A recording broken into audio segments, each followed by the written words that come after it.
You messaged earlier that you're in. Okay, okay, cool, cool, cool, cool, cool. All right, so let's go. I would not. It's a constant habit of mine.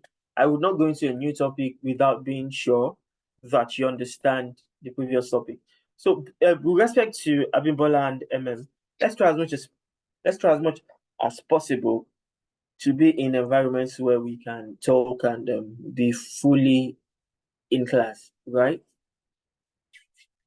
So, yeah, what did we talk about last class? What do you remember? What comes to you? And for those of you that are just joining, please note that this is CSME, Corporate Strategic Management and Ethics, right? And please note that the first answer that comes to your mind is usually the correct answer. You don't have to overly filter. You don't have to overly filter. Just say what comes to your mind. That way, I can confirm if what you know is correct and help you to unlearn and relearn if you need to. All right. So let's try as much as possible to be vocal, be present, be outspoken enough to, and be open enough, be vulnerable enough to make mistakes, be vulnerable enough to open up, and let's know what's happening in your head. That way, we can either correct or encourage. Okay, so I'll start with Taylor Harry. Taylor, tell me, what do you remember from our last class? Tell me. What do you remember from our last class?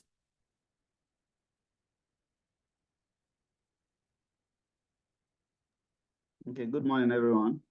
Yeah, good morning, Taylor. Just because you said I should be open to mistakes, so let me just make mistakes and get corrected. Abi? What is giving you the assurance that you make it? Come on. You're a scholar. Okay, You're a scholar, I know Taylor. last week I wasn't there full time because I had to go for that thing. But what I could remember last week was just more of an introductory thing, wanting us to know what CSME really is, ethics generally, what it's all about, Okay. and how how it's something that is to be done, that we feel it is right. And Mm-hmm. basically, that's what I just remember. I can't really remember because I left in between the class. Okay, okay. Thank you. All right, that's good. Thank you. Please don't leave within the class today. Try to stay till the end. Thank you. What about you, Wilhelm? Please unmute and tell me what you learned, what you remember from last class. Welcome back, William. Welcome back, Ozana. And like I said before, you guys, I think your network tapped you all out. Please be vulnerable enough to make mistakes. Be vulnerable enough to open up. No judgments, and there's no wrong answer. All your answers are correct. It just might not be on point, but then all your answers are correct. So let's go. Wilhelm, please unmute yourself and tell me what you remember from our last class. William, you were in the last class, right? Because I think we had a William in the last class. So tell me what you remember from the last class. You're having a challenge with your device. Oh, okay, okay. Um, Ozana, please unmute. Don't worry, Ozana. I don't think you were in the last class, but just like everybody did last class, you have to introduce yourself. So, Ozana, can you hear me? Yes, I can hear you. Okay, great, Ozana. Good morning, Ozana. Tell me your name, where you're joining from, and if this is your first attempt at CSME and ICANN, what your ICANN journey is like. So yeah, the floor is yours, Susanna. Go. Good morning, everyone. I'm Udo Hosanna Johnny, joining this class from Cross River State. I'm a new student. Okay. Oh, okay, okay, great. You're a new student, so this is your first attempt at ICANN. How many papers do you intend to write this time? Or you've not made up Three, your mind? three Three papers, papers. Oh, nice. CSME and what? PM and taxation. Nice. CSME, PM, taxation. All right, I wish you all the best. And the beauty of CSME is you don't have to cram, you just have to understand. You just have to listen, as a matter of fact, because these are things that you do on a daily basis. All right, so thank you so much for unmuting, Ozana. Hosanna, please note, Thank you. you'd have to use your comment section a lot. You'd have to unmute a lot today. Please be open to doing all of those things. Thank you, and please let your mind be here. This goes to everybody. Let your mind be here, and let's get this done. All right, thank you. You would have notes. You would have notes that covers what we discussed last class and all of that. So if you have questions, please feel free to reach out to me individually or on the in class. Hosanna, please unmute still. Guys, please, you have to mute rather till I tell you to unmute to avoid interference and all of that. So we talked about the theory of we started the theory of ethics where we were told that, okay, let me just scroll up so you can have an overview of what the entire gist is about. All right, so we started with the theory of, can you see, is my screen better now? Is it more legible now?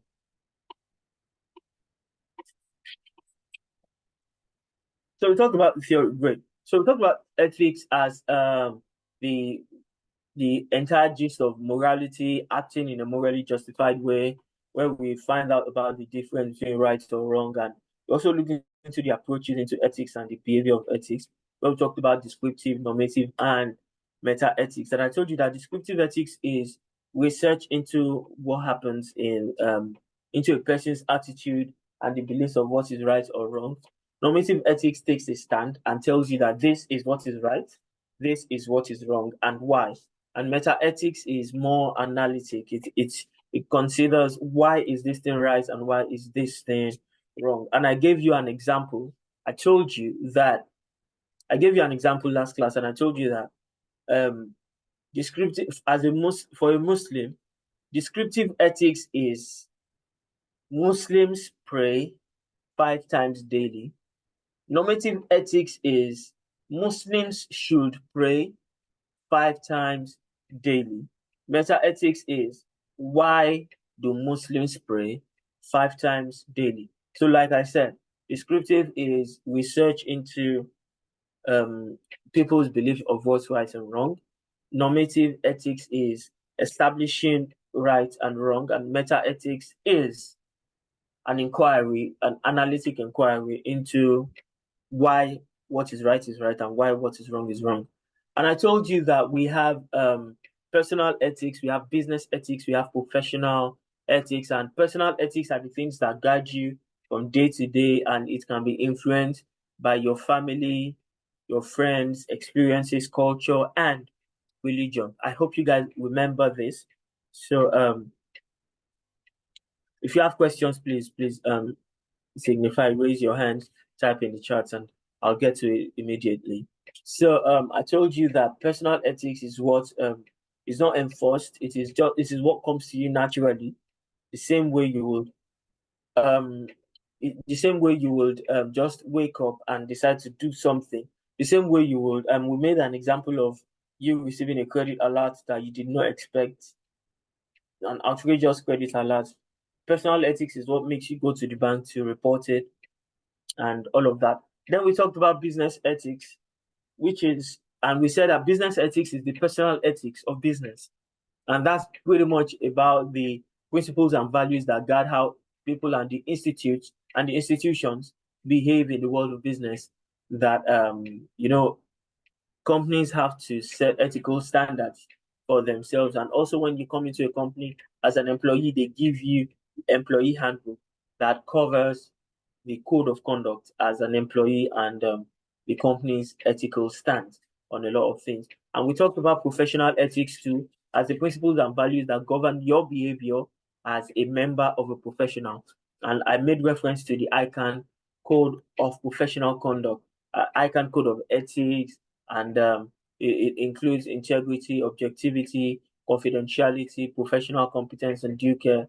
And please note, I said something, and I'm going to remind you again, that in a situation where your personal ethics, your business ethics, and professional ethics have varying stance. Varying stance is saying that they don't, in a situation where they don't agree, what did I say you go with? What ethics did I say you go with in a situation where, I say it again, in a situation where personal ethics, business ethics, and professional ethics don't agree. Thank you, Abimbola. You go with your professional ethics because that is what guides you as a professional accountant, as a member of the body, this prestigious body called ICANN. And I told you that we have moral dilemmas where we considered moral philosophy, we considered morality and ethics, we considered ethics and the law, where we looked at actions that are ethical but not legal,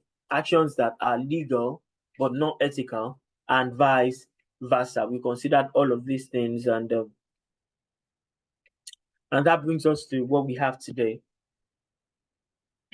Okay, so that brings us to what we have today, and the topic for today is we're still on ethical theories, though.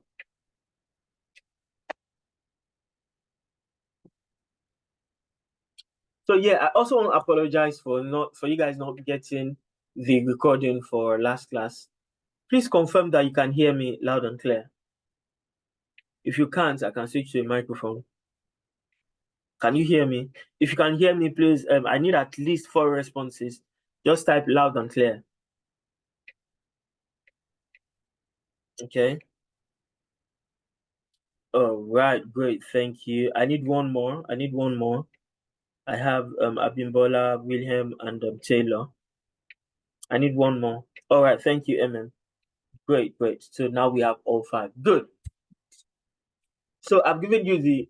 Oh no, sorry about that. I've given you the refresher course on what we talked about last week. So today we're moving into another branch of the ethical theories, and that is consequential and non-consequential theory of ethics. Now there's a mistake here. I'm supposed to write 3, but I wrote consequential and non-consequential. Now because these 2 theories are the most what's it called? The most relevant, so to say, out of lack of a better word, with respect to your syllabus. They are the most relevant, consequential and non-consequential. However, there's another theory. It's called situational ethics. So please note, I want to remind you, note what I told you last class. The first answer that comes to mind is usually, more often than not, the correct answer. So please, when I ask questions, just type and let's get ready because we're typing now. First theory is consequential theories of ethics. So tell me, what's the root word? When you hear the word consequential theories, what's the root word that comes to mind, everybody? Please type. What's the root word that comes to mind when you hear consequential theories of ethics? What's the root word that comes to mind? Consequences, good. Thank you. Any other one? Outcome.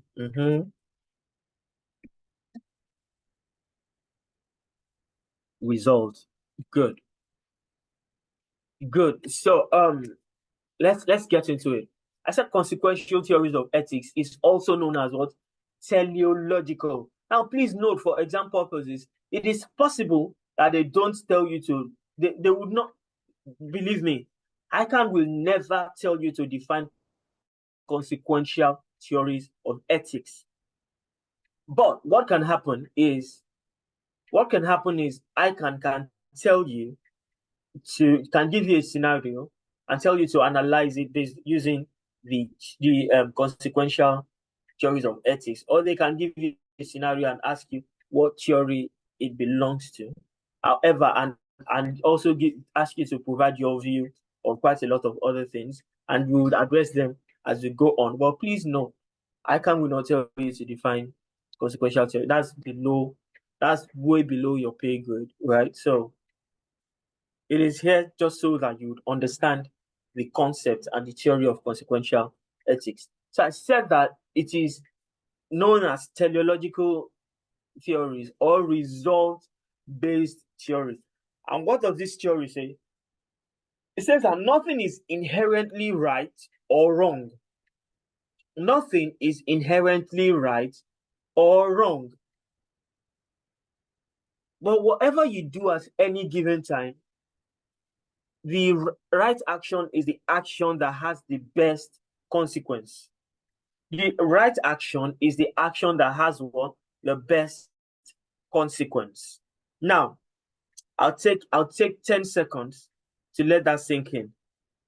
I'll take 10 seconds to let. Please, can you still see my screen? Because my the cord. Gosh, can you see? Can you still see my screen, please?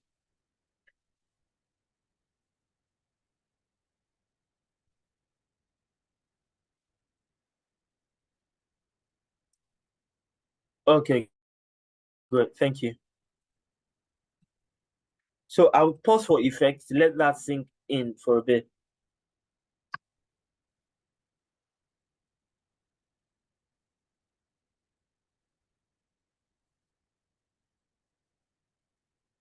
All right, can we go on now? Good. So I'll ask you a question straight up. Let me give you a question straight up. This is it. Is it good? Is it right to lie? That's the question. Is it okay to lie? Just type yes or no. Is it okay to lie? No. Okay. Abimbola said no.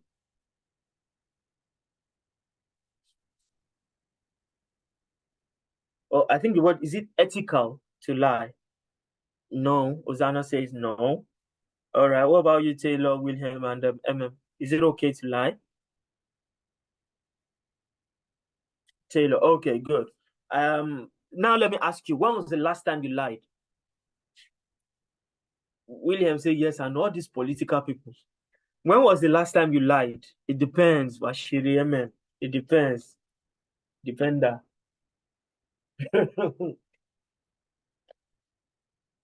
Please remember that I told you that you should be open enough, you should be vulnerable enough to be open. Whatever you say in this class will not be used against you in the court of law. Abimbola, almost, I trust you, Abimbola. Professional. All right, tell me, guys. When was the last time you lied? Just, I'm not even going to ask about this scenario, yeah?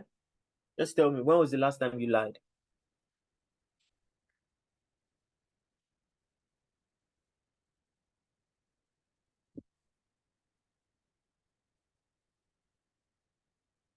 Come on, guys, let's I need you to respond on time because we still have a long way to go. Give or take, we have 2 more hours. So let's go. Harry, Taylor, Harry, William, Ozana, MM. When was the last time you lied, guys?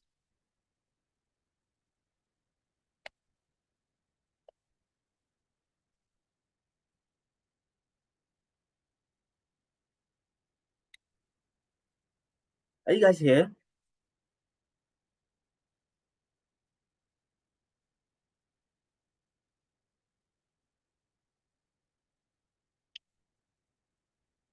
Come on, are you guys here? Ozana.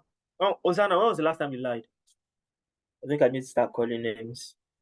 You're trying to remember. Oh, nice. You can't remember if you lied to anyone throughout 2020. Hey, okay, DJ YK Mule. Okay, but then think about it. You said you can't remember. So Ozana, are you telling me that you have not lied in 2024? Is that what you guys are telling me? That you've not lied in 2024? You hate lies. Right on. Now let me ask you a question. Would you lie to save a life? Would you lie to save a life? Good. Now let's paint this scenario. I'm going to give you a situation. I'm going to give you a theory. Now, do you remember how we do jungle justice here in Nigeria, right? You remember how jungle justice? Taylor, believe me, man, there are situations where you need to lie to save a life. All right, but let's go. There are situations where jungle justice happens, right? Now, let's paint this little scenario.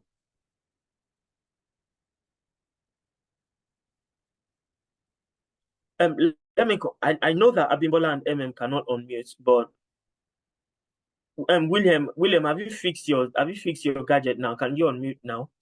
I just want to be sure. So I want Ozana, Taylor, and William to unmute. because I'd need you guys to talk in real time. Hosanna, Taylor, and William, please unmute. I'd need you to talk in real time. All right, William. Either ways, I need you to talk real time. So now let me give you this scenario. Taylor and Hosanna, Hosanna, please just give me first answer that comes to mind once I ask. You're outside your house. Let's say like a 2-bedroom, right? You're outside. You're probably doing something, and somebody just ran and begged you that please, they're about to kill me. They're about to kill me. Please hide me. Please hide me. And because you're a good person, you hid the person, right? You let the person come in. You hid the person. You close the door, but you stay outside just so that people don't come in and if anybody asks you questions, you'd answer. Please note, this is what happened. Let's believe that for that period, you are a nice person, right? And person said you want to kill person. You let the person in on the basis that they want to kill that person, right?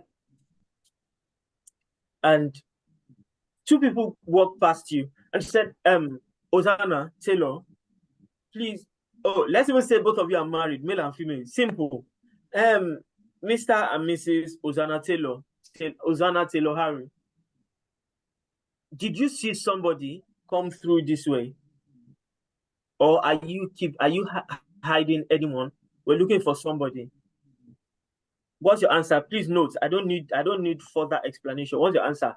Is it yes or no? First off. Yes. Hosanna, you say yes, you saw somebody? Yes, sir. Yes. And you tell them that the person is in your house? Yes, sir. Funny enough, this has happened to me before. Hosanna, you're a bad person. No, sir, I'm not a bad person. At least let them pause. Then we ask what happened. Let's settle the issue there. Okay, good.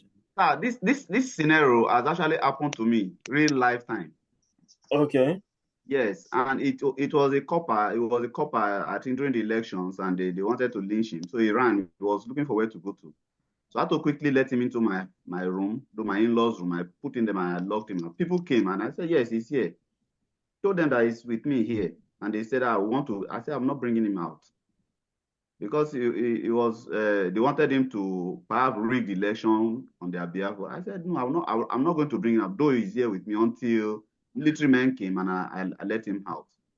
Till date, anyway, not till date, but after then, the guy saw me and was like telling his Hausa brethren that I was the one that saved his life. You know, I have to let them know that he's here, okay, but that they will not be able to hurt him. Oh, nice. That's good. That's good. Thank you. Please hold on.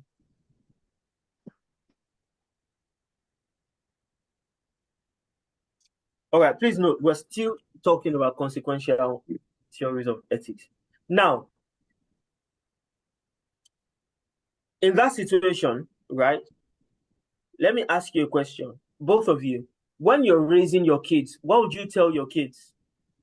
Will you let strangers, what would you tell your kids? Do you tell them, let strangers into the house, or don't let strangers into the house? At that point, the guy needed help. No, not that situation. Like on a good day, what do you teach kids? What do you teach people? On a good day, you don't teach kids to let strangers in. They don't know them. Exactly. No strangers are allowed into the house. But now you allow the stranger. Are you getting the entire concept of consequential theories?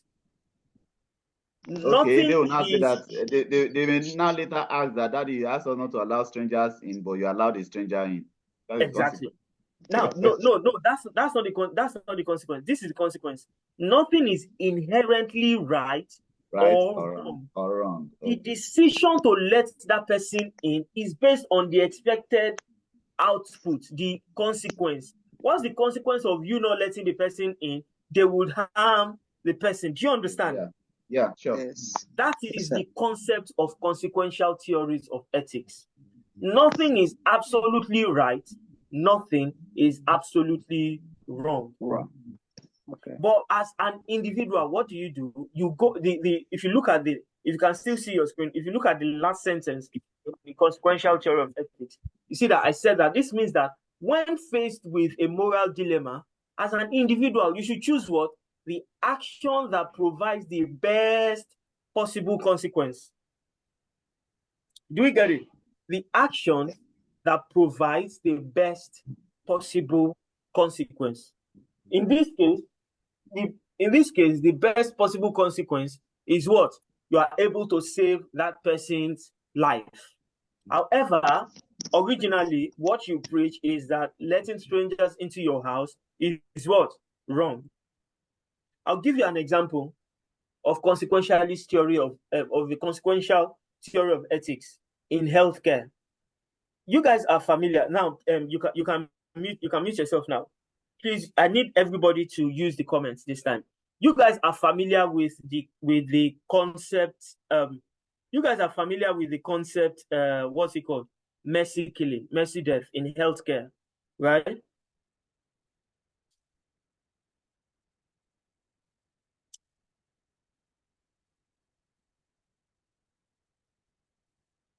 Good, good. All right, please, guys, please, I need at least 4 responses. You're familiar with the term or the concept of mercy killing. Now, I'm taking my time to explain this because once you can understand this concept, you understand the entire theories of ethics. Is it just William that we have here? Do you understand the term mercy killing or mercy death? If you don't, write no so that I'll be able to explain it. If you do, then we can go on.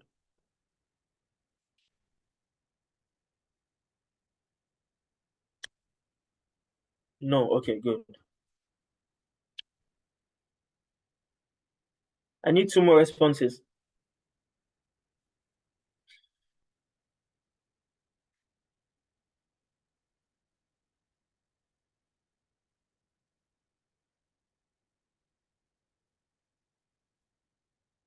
No, okay.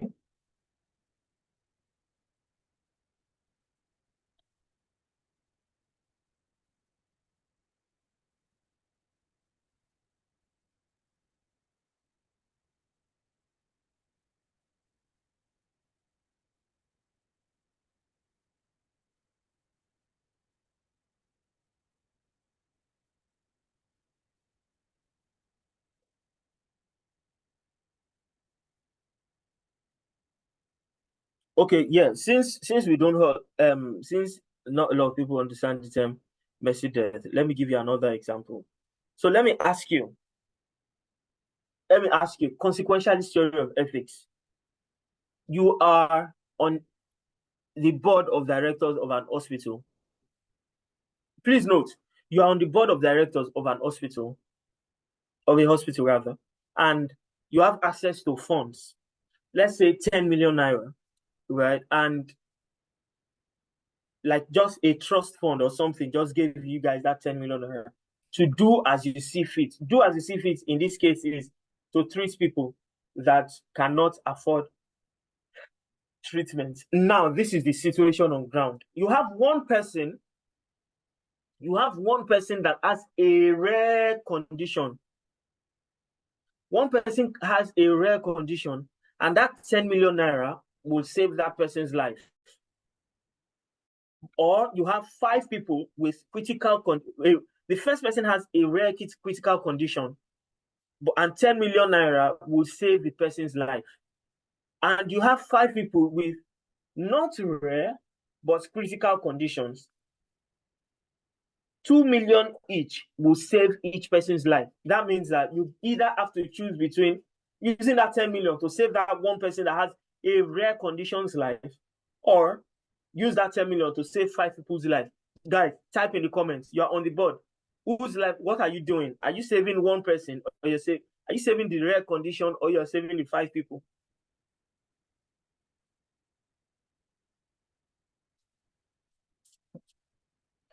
Use the comments, please. Are you saving the rare condition, or you're saving 5 people?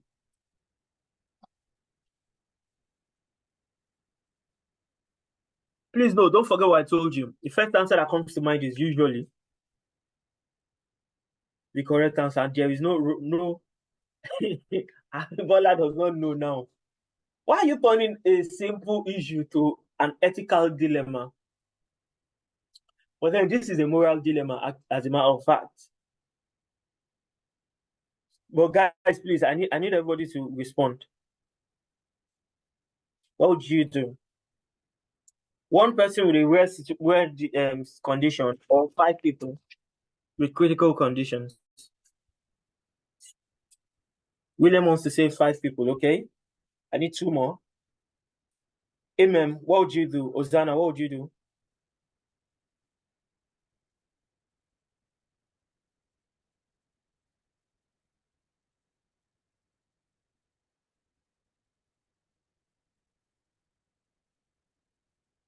Say 5 people. Nice. One last person. Are you here? I've not heard from you in a bit. Are you saving 5 people, or you're saving 1 person with a critical condition?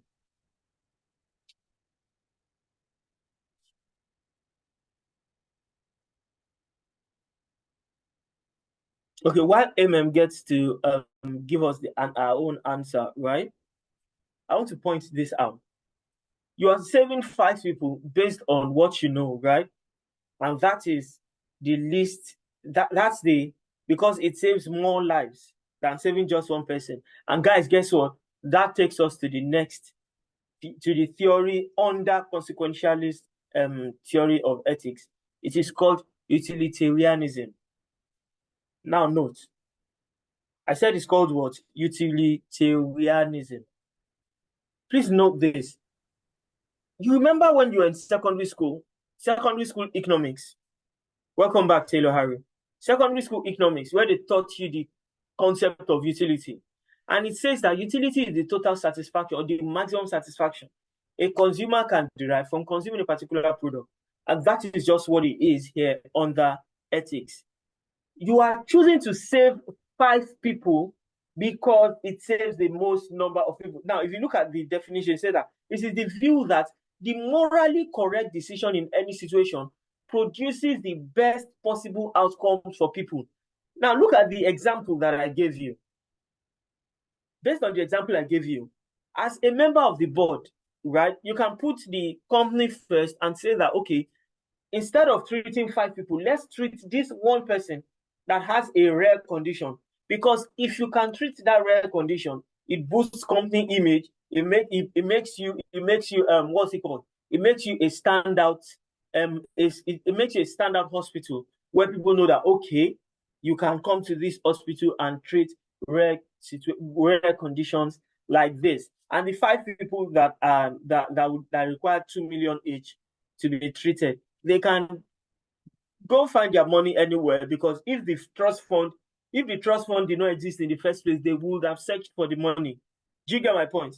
You can do that as a member of the board, but utilitarianism is saying that the decision that is correct is the decision that is profitable for the highest number of people. And look at it, it said the aim should be to maximize well-being or utility for people. And that takes us to the next one, ethical egoism. Now note, ethical egoism is the counter opinion that I just gave. Utilitarianism is saying the maximum number of people. What is ethical egoism saying? From the word egoism, ego, you, what you feel personally. Like, ethical egoism is saying that your decision is about what you want in your own best interest. Are we clear on that? Utilitarianism is saying that you should act in the best interest of everybody, of the maximum number of people. But ethical egoism is saying that you should consider your own best interest. So in this case, as a company, as a hospital, that you have 10 million naira grant to treat, to use according to your discretion, but it has to be used to treat patients.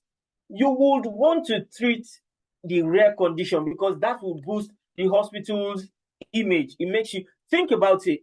Think about it. What if you were okay? Let me give you this example. What if your hospital, the first person that had COVID, what if the person was directed to your hospital and you had that 10 million naira to cure the person's COVID right there and then?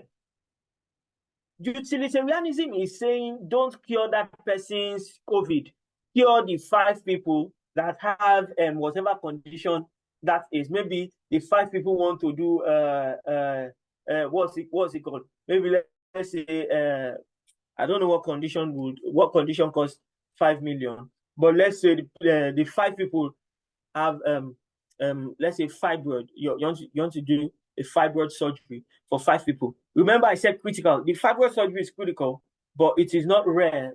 Fibroid surgery happens maybe not all the time, but then it is a common condition. But think about it. You have 5 patients with fibroid that you can save, or you have 1 person with COVID that you can save. Saving the COVID guy costs 10 million. Saving the 5 fibroid people costs 10 million.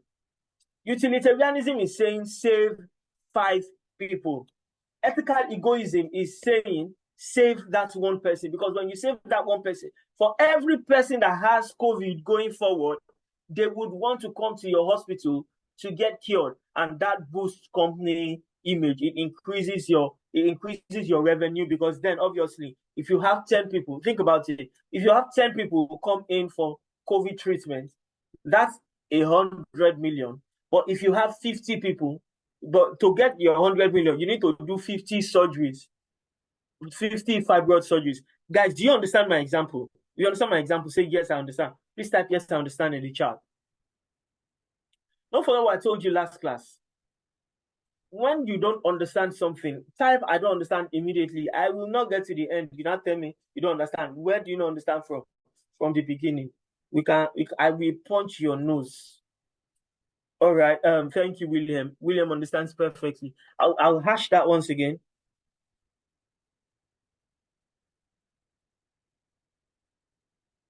Good. I'll hash that once again. Yeah.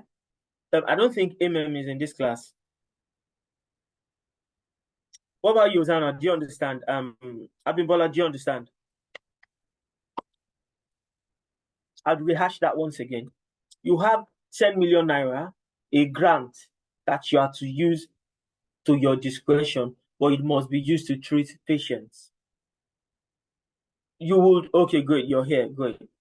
And MM, do you understand so far? Do you understand what we've been saying so far? The utilitarianism is saying use that 10 million to save 5 people. But ethical egoism is saying that do what is in your company's best interest. And your company's best interest is to save that rare condition so that it will open the doors to, okay, I should reiterate, and that's what I'm doing right now. It's saying you should use that 10 million to save the rare condition so that it will open doors for other people that have rare condition, the same rare conditions to come in, because that makes you a market leader. Do you get my point? That makes you a market leader. For the sake of I would reiterate, and we said consequential theories of ethics is saying that nothing is inherently right or wrong, but you should go for a decision that has the best possible consequence for the highest number of people. The best possible consequence. Utilitarianism is saying go for the one that has the best possible consequence for the highest number of people, because the goal of utilitarianism is maximizing well-being. But ethical egoism is saying that go for what profits you, the best decision for you. Do you get my point? The best decision for you. I'll give you another example between the normal man and woman dynamic. The normal, okay, let's do a quick class check. Everybody, are you here? If you are here, say, I am here.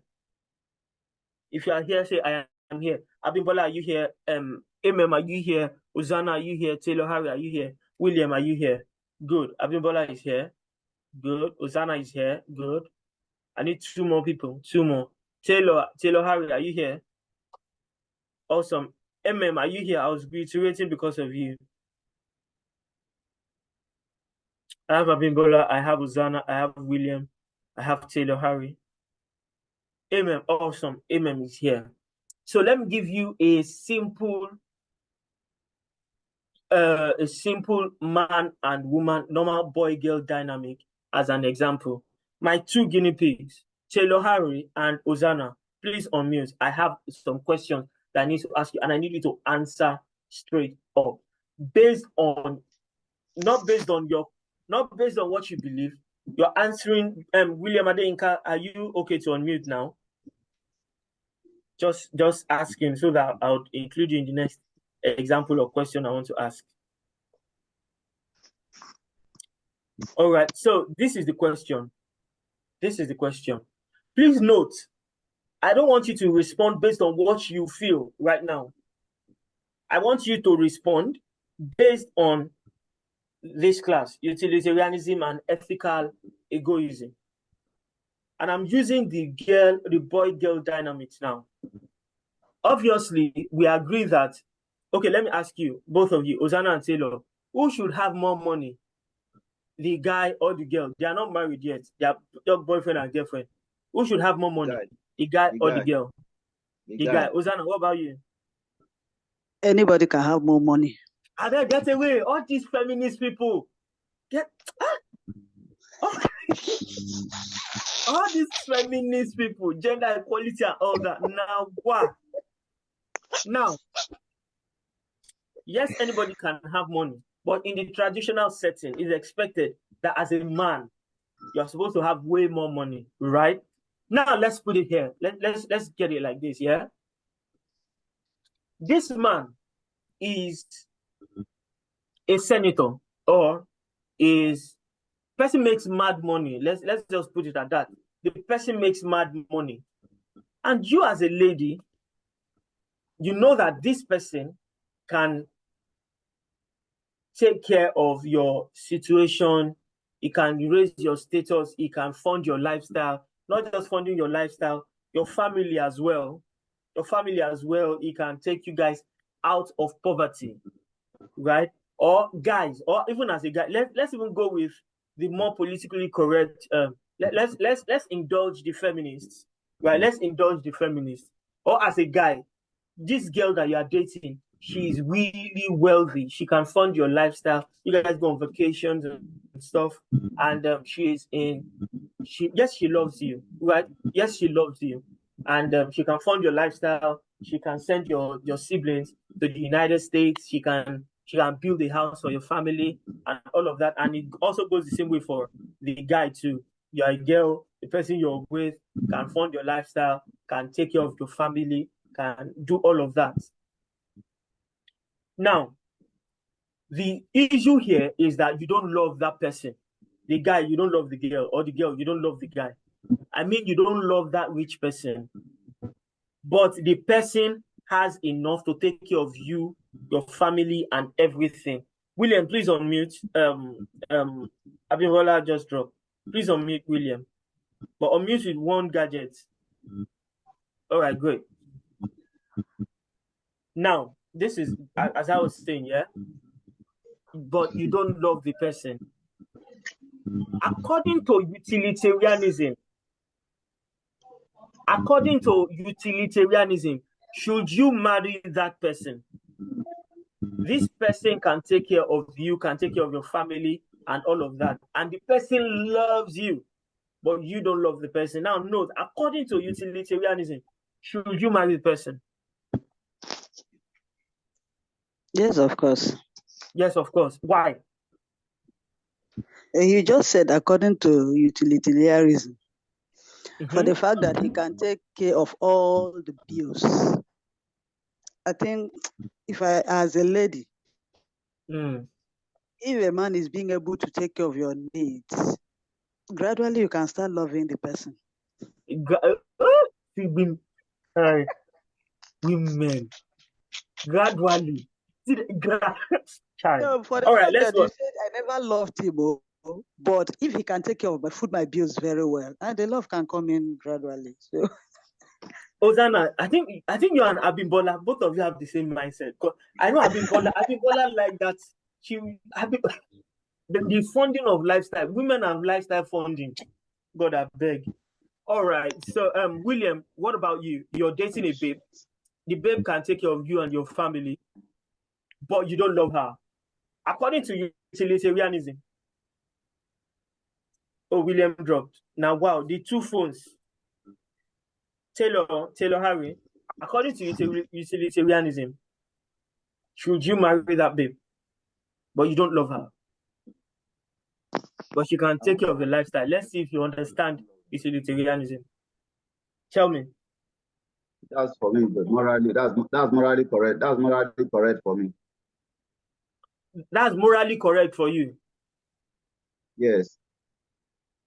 And even if you don't love her, that's morally correct. That's why I say I won't marry her, because it's not about her wealth, it's not about her money, it's about love for me, and that's okay for you. Morally, yes. no, but according to utilitarianism, right? Yes. Now, but let's come to ethical egoism. In your own best interest, should you marry the babe? My best interest. What is the best interest? Yes, and that is ethical egoism. On your own best interest. I'm just trying to get you guys to understand the difference between utilitarianism and ethical egoism. In your best interest. My best interest. Best interest now. Nobody can determine best interest for you. Yeah, guys, exactly. Nobody determines your own best interest. You know your own best interest. That is why your best interest would vary from every other person's best interest. So tell me, Taylor, according to your best interest, would you marry that person? Interest, I will not still marry her. You would not marry her, right? But according to utilitarianism, you will marry her. Abimbola Hussaini, to your own best interest, would you marry that guy that has mad money, that can fund your lifestyle? And you, you heard. I'm sure you heard analysis, right? Would you go for? Who is calling me by this time of the day now? Wow. All right, I'm waiting for your response. And Abimbola, just give me a second, guys. Okay, is it according to ethical egoism or personal? Yeah, according to ethical egoism. Oh, okay. I would not. Oh, so you believe in love? Now, wow. It is not lifestyle funding that you want, it's love. I want love and money, not only money. You want love and money. Yes, hello, William. Yeah. Hey, when there's no money in love, when there's no money, love flies through the wind, the window. Yes, and with time, is it accountants that are saying these things? Accountants. Oh my God! When there's no money in the relationship, the love will fade. Yes, so it's the fact. There are many broken marriages that are majorly caused by lack of money. Lack of funds. How will you express your love? Funds. Yes, funds. When there's no money. Yes. All right, good. Thank you. So I want to believe now that we all understand the concept of utilitarianism and ethical egoism as a subdivision of consequential ethics. Please note, these two are subdivisions of consequential ethics. All right. So let me explain this to you now. I want to give you let you understand consequential ethics and the profit motive.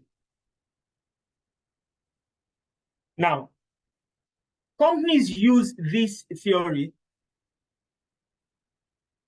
Okay, says she won't marry for money because if money goes, what happens? I hope I'm not sure if understands the difference between the utilitarianism and ethical egoism, but I'll just operate under that assumption and let you ask if you don't understand. Now, companies use this, they use consequential ethics to justify the profit motive of business. Because if you think about it, the result, okay, everybody please write, why do you start a business in the first place? Please write in the comments right now, like in 30 seconds. I need all the responses now. Why do you start a business in the first place? What is the motive of starting a business? Everybody, please write. Please write in the comments. Write in the comments. Just one word or 2 words, anyone. To make more money, okay? Profit making, okay?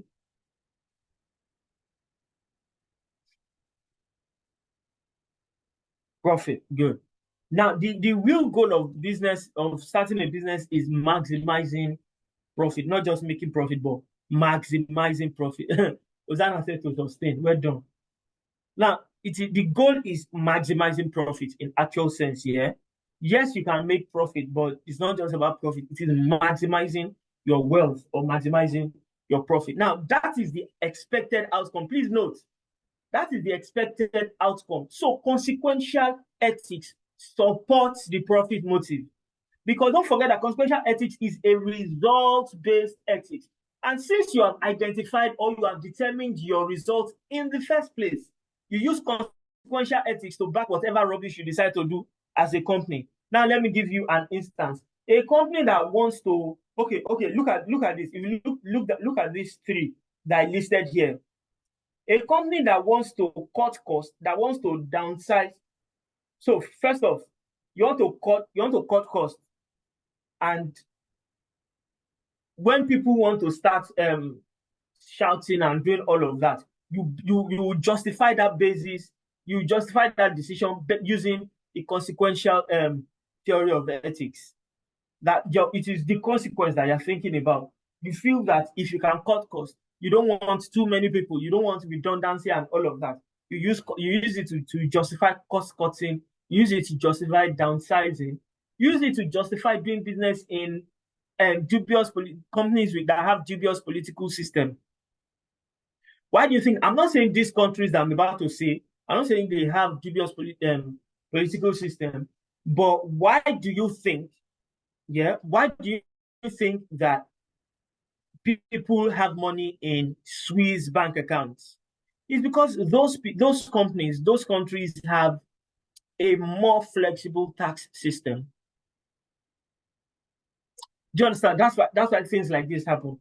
And we have criticisms for this theory. And the first criticism is that most times it is difficult to predict in advance the consequence of your decision. Now, let me give you an instance. God forbid, guys. God forbid it. God forbid it.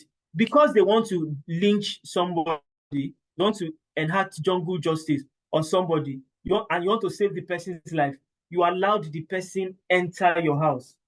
No, because you want to save the person's life, you allowed the person enter your house. You have a kid in the house. You did not know that they were chasing the person because the person raped somebody's child. You have a kid in the house, and the person that you allowed in raped the child that you have in the house. You cannot overly decide the consequence. Do you understand? Yes, you know what you are trying to achieve, but you cannot absolutely decide, you cannot absolutely predict in advance what the consequence of that action will be. Do you get my point? That's one. And 2, people use this theory to justify their self-interest. You can steal and use it to Abimbola is like joined with a new gadget, right? I just want to be sure that it's the same person. Abimbola, this is a new gadget. Okay, good. Now people use it to justify acting in self-interest, and that is ethical reason. Now, guys, I want to ask a question before I move to the next theory, and the next theory is non-consequential.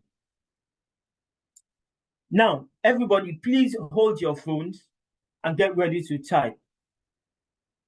The theory that says that the right decision is the decision that favors. Excuse me.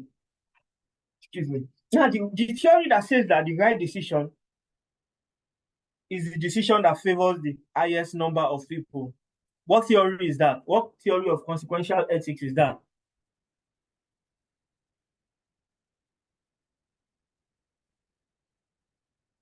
I'll take it again. There is a theory in consequential ethics that says that the right decision, the correct decision, is the decision that favors the highest number of people. Now, wow. Wait a minute. I've been bothering now. Utilitarianism, exactly. Thank you. I've been bothering now. I know it's a typo, don't mind me. All right. So Abimbola and Ozana. Abimbola and Ozana, please don't type anymore. Don't type anymore. I'll ask the next question. What theory of consequential ethics, guys? Please type. What concept of consequential ethics says that you should act in your own best interest? What theory says act in your own best interest? Shea William, ethical egoism. You know, from the word ego self, from the word ego self, you know that it's about me. It's a me mentality. All right, so I'm operating with the belief that we all understand. Can we move on? I need 3 people to tell me move on. Can we move on? Just type move on. Or we move. Anyone, whatever comes to your mind. Move on, we move. Anyone, I need 3. Move on. Okay, that's Susanna. Most especially, I need your input on this one. I need you to tell me if we can move on or not. But I'm heavily invested in understanding these theories of ethics. All right, awesome. Thank you, All right, we're moving on to non-consequential theory of ethics. Automatically, I know you know that this simply means that non-consequential theory of ethics is the direct opposite of the consequential theory of ethics. Now, non-consequential theory is based on this view that says that what is right and what is wrong, and it has nothing to do with the consequence. What is right, and what is wrong. Forget consequences. The right decision is the right. Actions are inherently good or bad, regardless of their what? Of their consequence. Actions are inherently good or bad, regardless of the consequence. So when consequential theory of ethics is saying it is okay to lie as long as you are saving somebody's life or as long as you are achieving the desired result. Non-consequential theory of ethics is saying don't lie, even if you are saving your friend. Don't lie. You know, you people that used to do, they will call you now. You are still tying towel. You have not even entered the bedroom. Can't you see me? I'm the one wearing black gown. Ladies can do that thing. When you ask a lady out on a date, like guys, please note, when you ask a lady out on a date, just have it in mind. Book 30 minutes, at least 30 minutes for lateness. Because somebody told me, yes now, ladies, you know these things. Somebody told me that ladies do these things because they are feeling like he can say he's not even going against self. Or, see, there's another thing that really, really pisses me off about ladies, and that's one of the things that make them late. It's not even about the makeup. Like, you know your makeup will take 30 minutes on a good day, so you can factor that into your time. But yesterday, you knew you were going out. And you made up your mind yesterday that you are wearing this color, this gown, this thing. But then, because you just woke up and something from your father's side or something from your mother's side enter your head, and you just open your wardrobe and you are like, I'm not feeling this dress again. Like, I don't know. It doesn't bring out the color of my eyes. What's my business with the color of your eyes, for God's sake? Well, that's just by the way. That's just by the way. What's my business with the color of your eyes? But I wear clothes and come out. Don't lie. That is what the non-consequential theory of ethics is saying. Forget lies. Just do what is right because it is right, and don't do what is wrong because it is wrong. It's as simple as that. There's no exception to this view. And one person that really, really supports this view is a German philosopher, Immanuel Kant. Now, Immanuel Kant is not the Immanuel you think. This Immanuel does not start with an E, it starts with an I. Immanuel Kant is one of the fathers of all these management theories and all of that. Right? So he went ahead to say that it is wrong to lie, even if the lie will save your friend from death. Says don't what? Don't lie. Now, you see, Immanuel Kant is, this thing that Immanuel Kant is saying, you know all those people that used to have really, really scary looking dogs in their house, and they'll be telling you, don't run, don't run. He wants to play with you. Who wants to play with you? That's the type of person that Immanuel Kant is, and that's the thing with this school of thought. Don't lie, because lying is bad. Say the truth always, even if it will send your father to jail. Say the truth, and that's the deal. That's the entire concept of the non-consequential school of thought. And these are the approaches to it. 1, always do the right thing.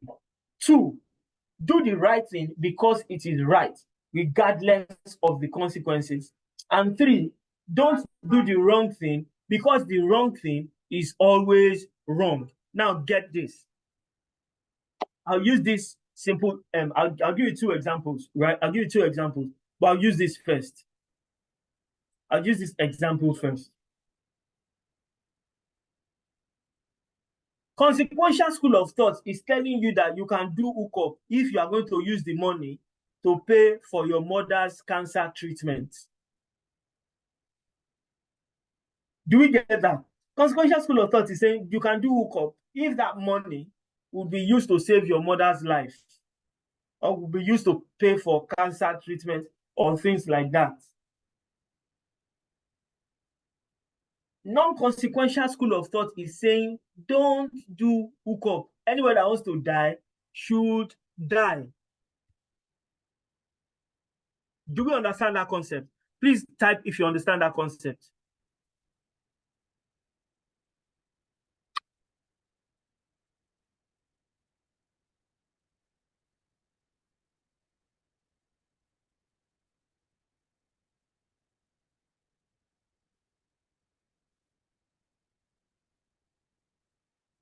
Great. Thank you. Thank you so much.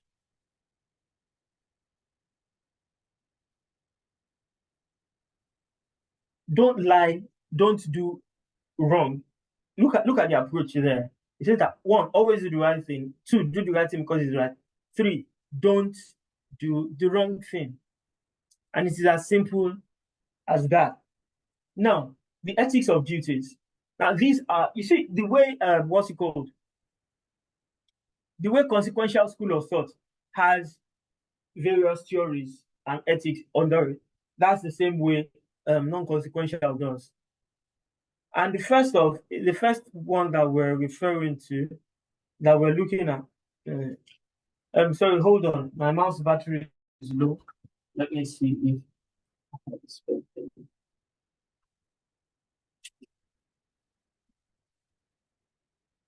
oh snap, my spare battery is free. I need to get another one. Okay, so we're here. Ethics of duties. Now, one aspect of this approach to ethics is that everybody has fundamental duties to uphold, and you should not breach any of these duties. You should. Now, listen. Consequential school of thought. Another word for consequential school of thought is teleological school of thought, which is result-based. But non-consequential, another word for non-consequential school of thought is deontological. Deontological school of thought. Now, it is from a Greek word, from the Greek word dion, and dion means duty. Do you understand? And that is the entire concept of this school of thought, duty. That you are obligated to always uphold your duty. And this view is very important for a professional accountant. So as an accountant, let me ask you, what theory of ethics are you supposed to act on Consequential or non-consequential? Guys, please type in the comments. As an accountant, as a professional, what theory of ethics are you supposed to base your life on? Consequential or non-consequential?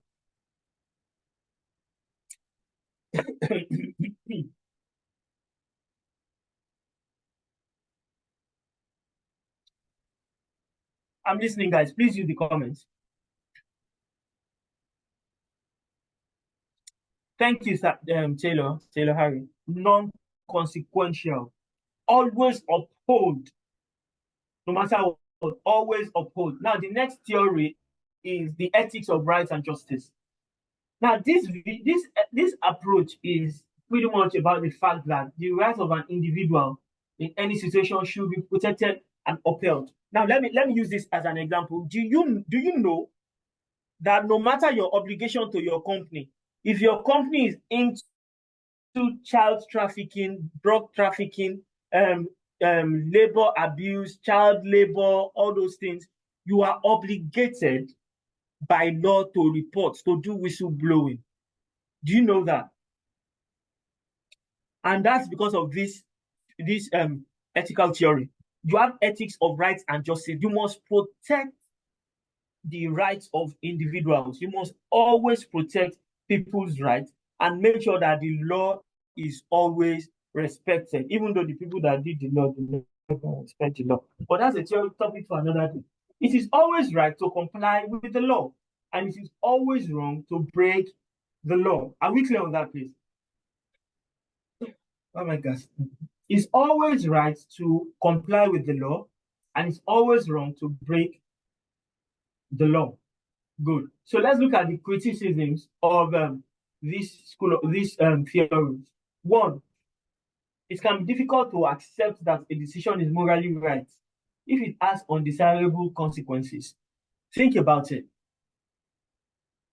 Think about it. You need investors, right? Please note, how many of you currently work as accountants? If you currently work as an accountant, okay, you know what? Everybody, please write your role. Write your role. What you do in your company right now. Your position in your company. If it's accountant, write accountant. If it is chef, write chef. If it is pastor, write pastor. Please write your position in your company right now. Write it in the chat so that I can come up with example. Hey, thank God, Mina joined eventually. Welcome, Mina. You have missed a lot. Yes, sir. Hosanna, Good assistant morning. accountant. Okay. Yeah, good morning, Mina. You're late. Why are you late, Mina? Beyond my control, sir. Sorry. The what? Said something beyond my control. Oh, beyond your control. Yes. Well, I understand. Yesterday is Friday, so obviously beyond control. Yesterday is Friday. But yeah, I'm a huge subscriber for the fact that enjoy your life. Like you have just one life. You only live once. So enjoy your life. But then let's try as much as possible, guys, to always be early to class. Because we've talked about quite a lot of things, Mina, that you've missed out on. I hope I'll get the video. Huh? I hope I'll get the video. Yeah, you should get the video. I don't understand why you guys were unable to get a video last class, because I'll talk to the management on it, because I could see the video, but I don't know how it was. But yeah, we'll talk about that.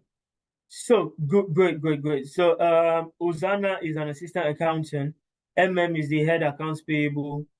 William is an accountant. Great. Now get this. Let me give you a very, very practical example. Everybody, I need you to listen and I need you to write in the comments. You know that you are about to have a potential investor. An investor wants to invest in your business, right? But the person needs your audited FS as at 31st December 2023.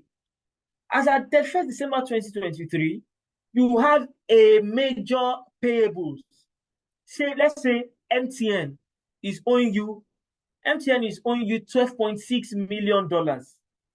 And what is on the contract with MTN is that they will pay on the 10th of January. Are we clear on that? MTN will pay on the 10th of January, right? And if that 12.6 million is not captured in your books, it will not show you as a company that is, you know now, as a Nigerian company, if $12.6 million is not in your books, you know it will have, you agree with me that it will have a major effect, yes or no? Please type in the comment, guys. It will have a major effect, yes or no, if $12.6 million is not in your books as a Nigerian company, right? Guys, please type in the comments. Good. Now, and you know that somebody wants to somebody needs your FS to determine whether to invest in your business or not. Let me ask you, it is just 10 days late, 10 days into the next year. Now, let me ask, would you, okay, let's even say it is not even in the contract. The contract says that they should pay on the 31st of December. But the money did not come in. You just got an email from them that some inflow that they were expecting didn't come through, that they will send it in on or before the 10th of January 2024. Let me ask you, you know, and you have it on good authority, to land on or before 10th of January.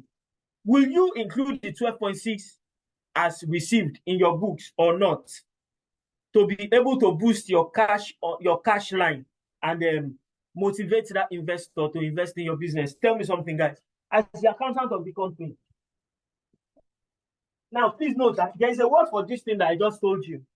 There's a word for it, and the word is called, okay, I'm not even going to tell you what the word is.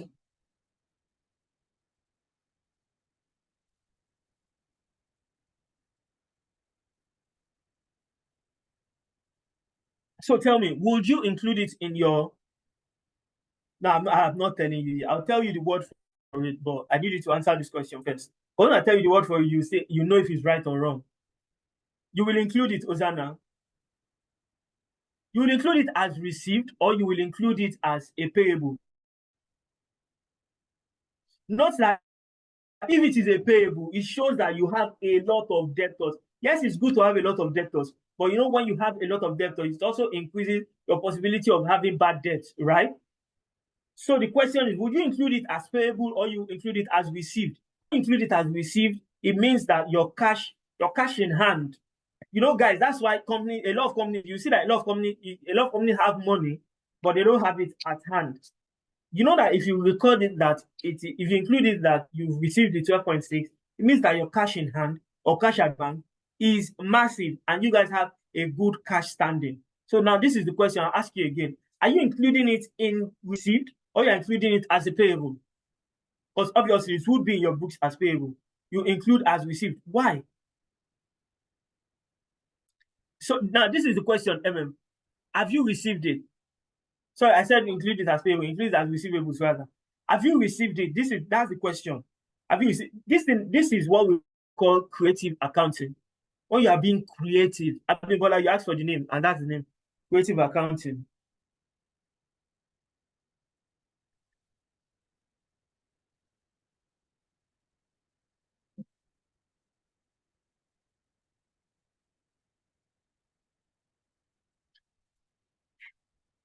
When it is a lie, but then it's not like a it's not a full-fledged lie.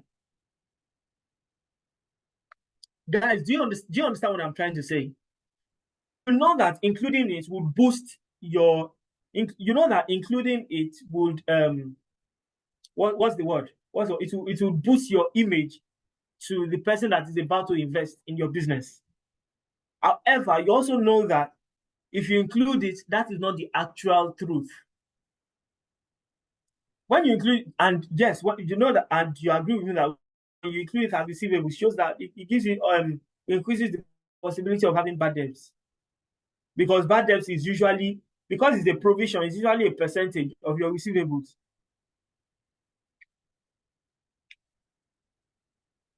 Now, I gave you this example. Why? Because I was using it to explain this. That it is difficult to accept a decision because non-consequential theory of ethics says it is included as a receivable. You have not received it. You still want to receive it, right? But as an investor, I'll be like, these people that have receivable that is close to $15 million. If the company policy is 10% is bad debt, it means that they have $1.5 million as bad debt. These people have debts also. But if you take $12.6 million out of a 15 million receivable, do you get me? It boosts your cash position. And to me as an investor, I'm like, okay, yeah, it means that these people are doing well and they have a good hold on credit policy and all of that. And that boosts my decision. But look at that. Look at the screen, everybody. Look at this. It brings you back to the ethics of rights and justice, that it is already giving what's it called? It's giving deceptive vibes to the investor.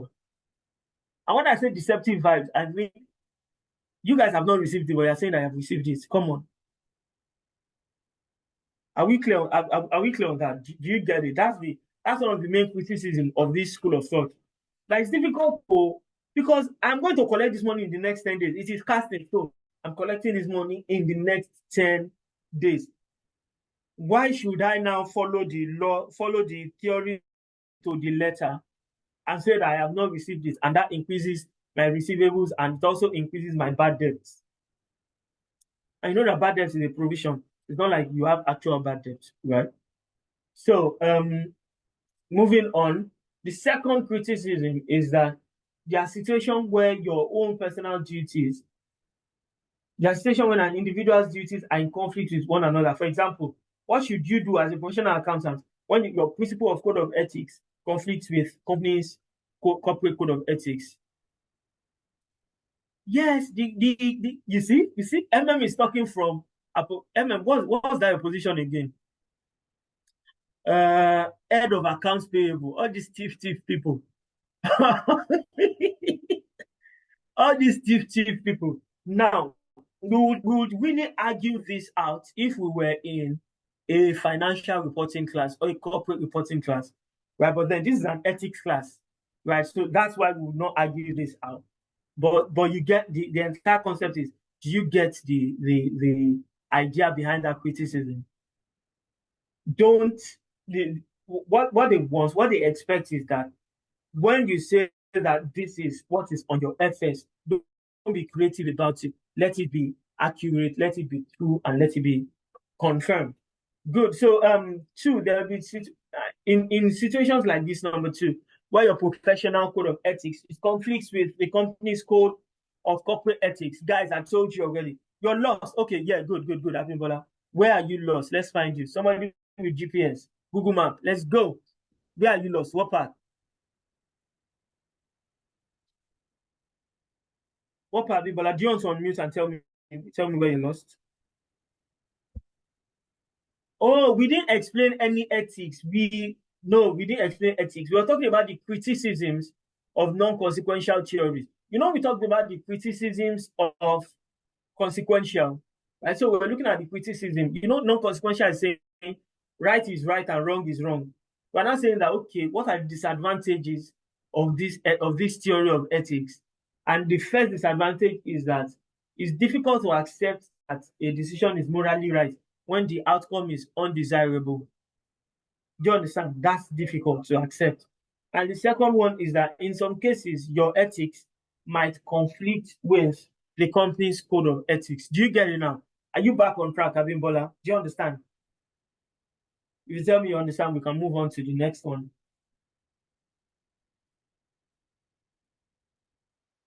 All right, great. All right, guys. So I have explained consequential ethics. I've explained non-consequential ethics. This is my question, guys. Do you understand? If you understand, say we move. If you understand, please type we move. I need at least 4 we move so that we can move. Thank you. We move. All right. William, we move. Okay. I need 2 more. 2 more moves. 2 more moves. Taylor, what's wrong with your network today? I don't understand. I need 2 more we move so that we move.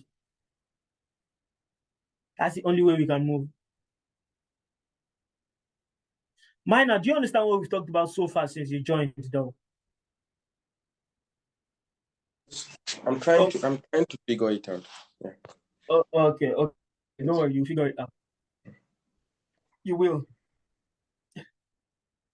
Taylor, stop using SAPA network. Stop using SAPA. Buy good network. You're a baller. You're not a mechanic. Buy buy good network. But then, yeah, network has been somehow for a while now. Abimbola, can we move? Abimbola, if you can move, type we move. Minor, please, Minor, sorry, don't be dismayed. Please, let's do this together. You get it eventually. Because obviously I'll definitely still recap for a bit. But please try to come to class early next week. Because those that were not in class last week, they got what I talked about last week, because I did a quick recap. All right, so that takes us to the next one. Situational ethics. Please note, first ethics is guys, type. What is the first ethical theory that we talked about today? First ethical theory we talked about today.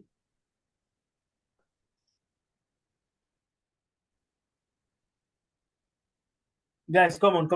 Let's do this. Our time is fast and we have less than an hour. First ethical theory that we talked about today is what?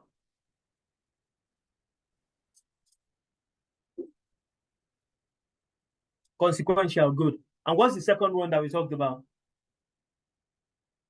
I like what Abimbola did today, though.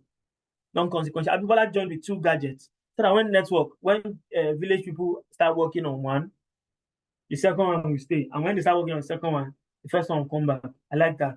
That's a good one, Abimbola. That's a good one. You need to do guiding. Ijawa Ijaus, you're always guiding against the village people. Thank you. I like that. And I like that William did the same thing too. When one, no grief for anybody this year. When one gadget is doing, I cannot miss. William got the second one. And that's a good one. That's being resourceful. All right, so that takes us to the third theory. Now, this is less popular. This is less popular than the first two.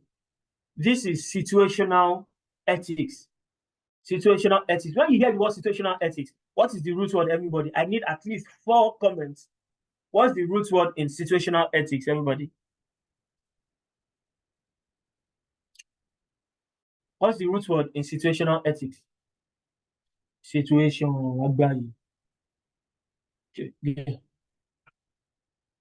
Situation.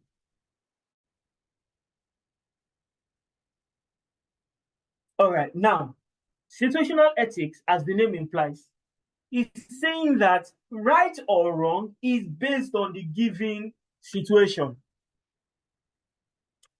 Right or wrong is based on the given situation. Now, everybody, please unmute. Everybody, please unmute, because I want to call you and ask you questions now based on situational ethics that we have not even talked about. Everybody, please unmute. Don't forget, I told you when we started that you should be vulnerable enough to make mistakes in my class. It's okay to make mistakes. All right, good. Please, everybody, please unmute. Please unmute. I want to ask questions, and I need everybody on mute because I'll call your name, and I need it's called quick fire question, and I need you to answer immediately. And the questions I will ask you are questions that are specific to you. Please note, it does not mean that I mean that is who you are. Please, that's not what I'm saying. No. Abimbola, let me ask you a question. According to forget consequential, forget non-consequential. Abimbola Olasheni, let me ask you. According to situational ethics, somebody went to do up to collect money and pay for her mother's surgery. According to situational ethics, is it right or wrong? It's right. Thank you. Minor. Yes, sir. I'll ask you this question right now, straight up. Okay.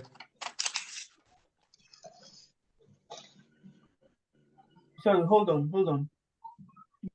Give me 1 second, everybody.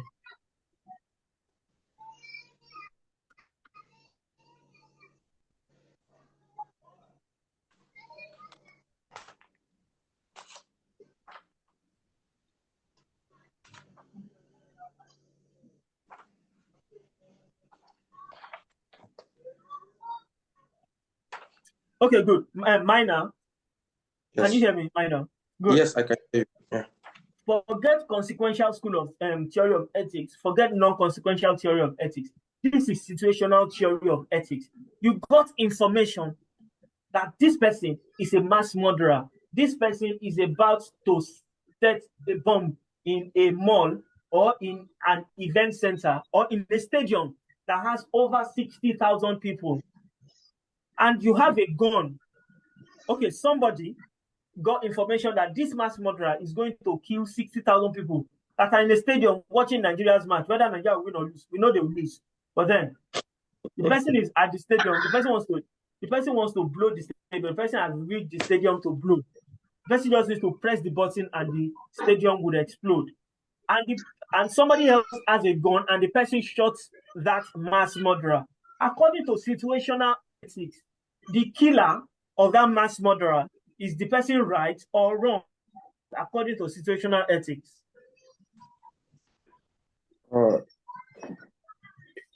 Thing is wrong. I did not say to you. I said to situational ethics. To situational ethics. Yes. What I'm looking at, the situation. The murderer is at the football match center at the moment when he shot him. Yes, the murderer wants to click on explode, and so that the entire stadium would explode and 70 people would die, including him. And then somebody has a gun, saw this information, caught the plot, and shot the mass murderer before he could kill 70,000 people. According to situational ethics, what that person did, the killer, is it right or wrong? According to situational right. ethics. This is it right. Is right. Yes. Thank you. William Adeyinka, this is my question to you. Hold on.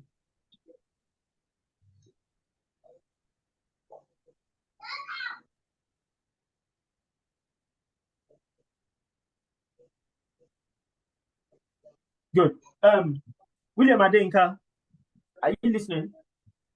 Yeah, I'm here. All right, good. Somebody raped a girl, right? Somebody raped a young girl of 12 years old. Why are you using a rape case for me, sir? That's why I told you that I'm just using the example as it comes to mind, but that doesn't mean it is you or it relates to you, right? So you found out that they raped a 12-year-old girl, okay?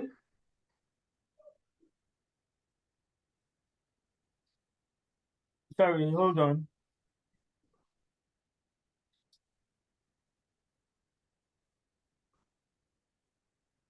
Good. So they raped a 12-year-old girl. Nobody, because obviously the girl did not speak up, right? Please note, the girl is 12 years old, just 12.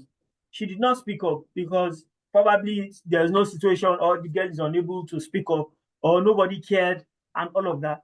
And then the girl found out that she's pregnant 2 months after, 12 years old. And the girl went to abort the pregnancy. Is she right or wrong? Situational ethics. 12 years old, she aborted the pregnancy. A rape pregnancy. Situational ethics. Is it right or wrong? Well, she's right to abort the pregnancy because of her age. Because of situational ethics. Thank you. Yes. Please mute yourself. Now, guys, note that all these things that we have accepted as right, in other theories of ethics, they might not be right. In non-consequential is saying don't kill.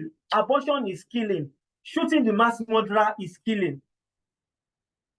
It is saying don't do hookup.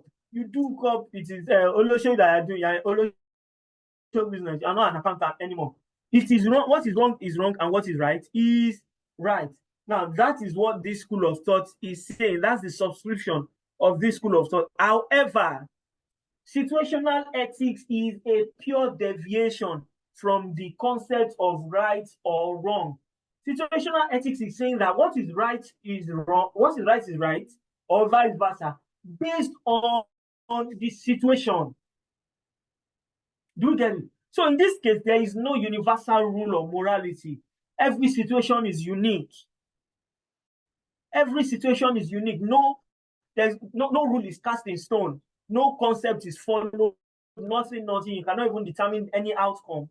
And the criticism, the issue people have with this concept of ethics is that, one, lack of consistency in decision, because I can lie to you now. You know the way women do now. They have situational ethics. Because ask them, what's your body count? All those type of questions. They say only 2, and we know that you're supposed to add like 2 zeros after the 2. But then, situational ethics, you say only 2. Ladies can lie, but that's not what we're going to discuss today. Let's talk about. But you get the entire concept of situational ethics, right? There's a lack of consistency in decisions. The decision about what is right or wrong, nobody can really say that this is right or this is wrong. And as a result, we can say that situational ethics has no moral guidelines, and that is why it is not popular. That's why it is not popular. That's why we don't roll with it. That's why you will not overly hear people talk about it, because nobody should go with situational ethics. We should be, as an accountant, you should be based on the non-consequential theory of ethics. Not even consequential, non-consequential. What is right is right. What is wrong is wrong. And that's what it is. Are we clear on that? Good, everybody?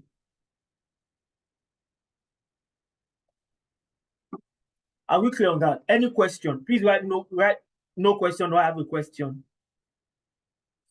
Please write so that I'll move on to the next thing, because the next thing is this. And this is the last good, no question. Before I said no question, I didn't say no question. Any other person?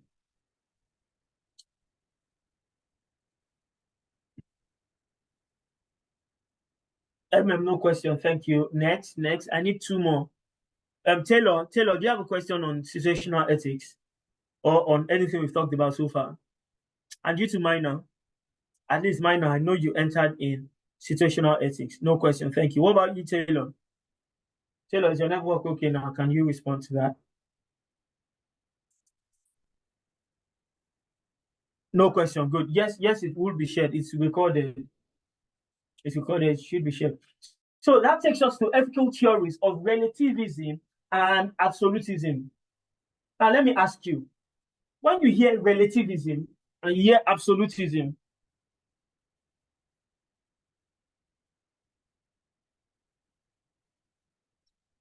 what comes to mind, guys? What comes to mind?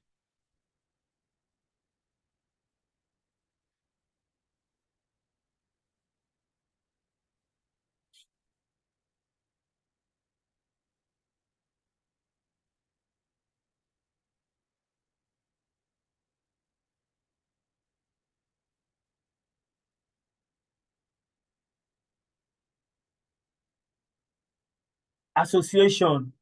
Okay, that's a funny one, but okay, go on. I need other people, please. Thank you so much, Taylor. But I need other responses. When we hear relativism and absolutism, what comes to mind?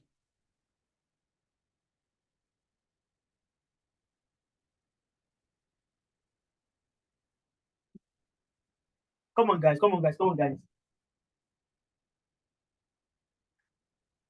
What comes to mind?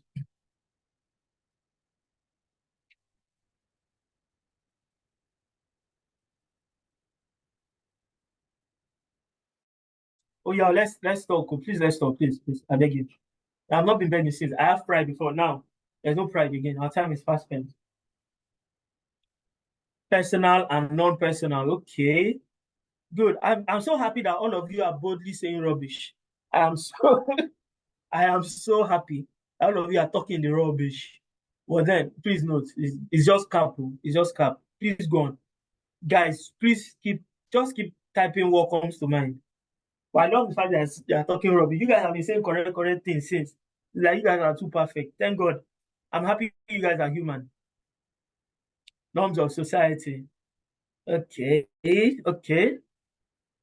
Now, let me put you out of your misery. Because you people used to copy things. Because when I ask you questions, the thing is on the screen. You just read through. What is this guy talking about? What is he talking about? And you write the answer. Smart kid. Which now you see, I've been bothered not even say anything at all. Because the answer is not on the board. All right, so let me help you out. When you hear relativism and absolutism, now relativism is from the word relative, which is why somebody said family. Who is the association? Well done. Association community. Hosanna, welcome back. I guess your network was going a bit. But yeah, so when you hear the word relativism, it comes from the word relative, right? And relative is the opposite of constant. I believe we all understand that. Relative is the opposite of constant. And two is absolutism. Absolutism is from the root word like total, from the root word absolute, like total. And so now let's jump into these two concepts as theories of ethics. So one, absolutism. Now, the theory of absolutism is moral absolutism in actual sense.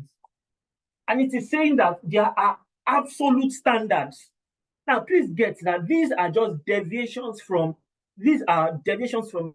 what's it called? Consequential and non-consequential. Absolutism is saying that there are absolute moral standards that we would use to judge everybody's actions. The person that killed somebody, the person that so this theory, absolutism theory, is by Plato, right? Who's a Greek philosopher. And this concept of absolutism is that what is good will always hold its value. What is good will always be good. Look at the last sentence. I said, for example, I gave you examples of things that they are always not accepted. Slavery, war, child abuse, the death penalty, they are all morally wrong standpoints, right? But let me ask you a question. Israel and Palestine, guess what? The person in Israel is saying that their war is justified.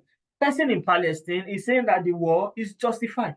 But then for people that are under the absolutism school of, we are saying that war is what? Not justifiable. Child abuse, children hawking, things like that. Now, I as a person, I don't know about you people, but I have, you are rich kids. I have hawked before. I have said gala before on the streets of Lagos. You get? I have sold gala. Like I can run. Now, at the time when I sold gala, that I used to hawk gala, yeah, at the time when I used to do these things, there was the concept of child abuse was loosely around, but then it is not an actual thing, if you get what I'm saying. Like some of you would understand what I'm saying. I'm not talking about Gen Z. So, Abimbola, Abimbola, please unmute. Guys, please unmute. Let's even know what our demographic is like. Abimbola, are you a Gen Z? No, I'm not. I'm not a Gen Z. You're not a Gen Z. So you're a millennial. You're in the 1990s. Yes, I am. Abi, you're 1980. No, I'm the last 1990. Oh, you are the last 1990. Okay. No, sorry, 1980s. You are the last 1980s. Okay, so we can push you into millennials. And what about you, MM? Are you a millennial? Are you a millennial or Gen? I don't think we have any Gen Z here. Is there any Gen Z here? Is there anybody here that is born after year 2000? Good. I hope not. Not like I have anything against Gen Z, but then they won't understand some things. Like Gen Z, I'm sure that Gen Z have never heard ta-na-na-na, ta-na-na-na, ta-na-na-na-na. You know that Nokia ringtone that time? Gen Z have never heard stuff like that. So you can't blame them. So the concept of hawking, selling gala on the streets will be new to some Gen Zs, right? But at the time when I did that, it really wasn't an issue. To everybody, it is just me helping out my mom. But if you put gala on your child's head now to start hawking, they will ask you that when you know that you cannot take care of this child, why did you give birth to the child in the first place? These are concepts under the term of absolutism that as an individual, what is good is always good. That standpoint is absolute. That's the concept of absolutism. That standpoint is what? Absolute, wavering, non-shaking. It is cast in stone. What is good is good. Whatever you do as a human, as a separate being, we are judging it against the terms good or bad. There is nothing in between. Are we clear on that, please? That is absolutism. Nothing in between. But when you move to the direct opposite, relativism it totally objects to the absolutist view. It objects the absolutist view, and it is saying that morality is relative to ethical norms, to what people accept. It is relative. And in a way, so let me ask you a question. I need people that I've never heard before. I've not heard. Okay, mine, I've not really heard you. So, mine, can you unmute? Let me unmute Adeyinka as well. Adeyinka, please unmute. And okay, MM can't unmute. I don't even want Abimbola. I don't want Abimbola. Mine, William. And let me have one lady to balance it out. Let's go with Ozana.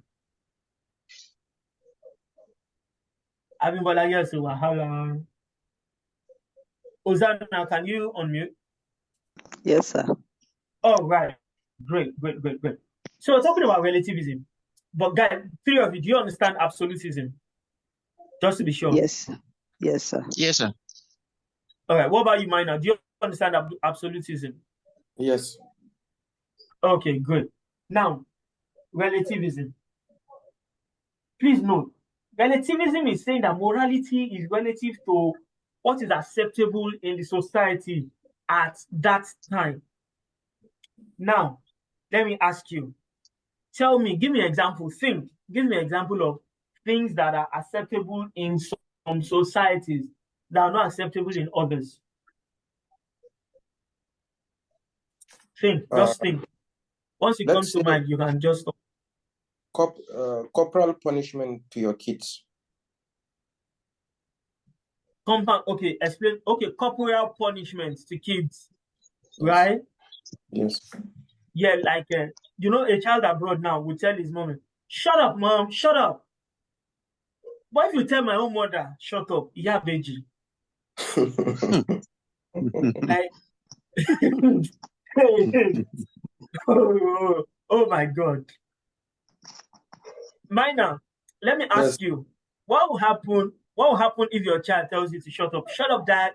I'm not doing the dishes, Dad. Go do it yourself. You beg him, or you go and do it yourself. Say what? Minor, what did you say will happen to that child? Nothing will happen to that child. Oh, your child can say, "Shut up, Dad. I'm not doing the dishes." Yes, nothing you can do about that. Sir, anyway, you say what? Here in Nigeria, I'm sure the child might not be recognized by his friends, but abroad, there's nothing the parent can do. It is slap that will come. I am going to reset your head. See, that's slap will be as when they die slap 737. With slap. Ozana, tell me, Ozana, think about it, yeah? Give me an example of relativism. Give me relativism examples that comes to mind. things that are acceptable in one society but not acceptable in another. Hosanna. Things that are acceptable in one society are not acceptable in another. Mm-hmm.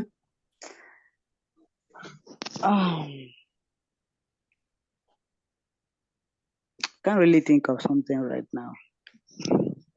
Okay, now apart from society, you can also consider time. Like things that it is not acceptable like 30, 50 years ago, but now it's the norm. Let me use the time. Okay. Before, we all know that doing house chores is the job of a lady. But Okay. now it's not acceptable. Hosanna and all these are feminist this thing. No, now it's everybody's duty.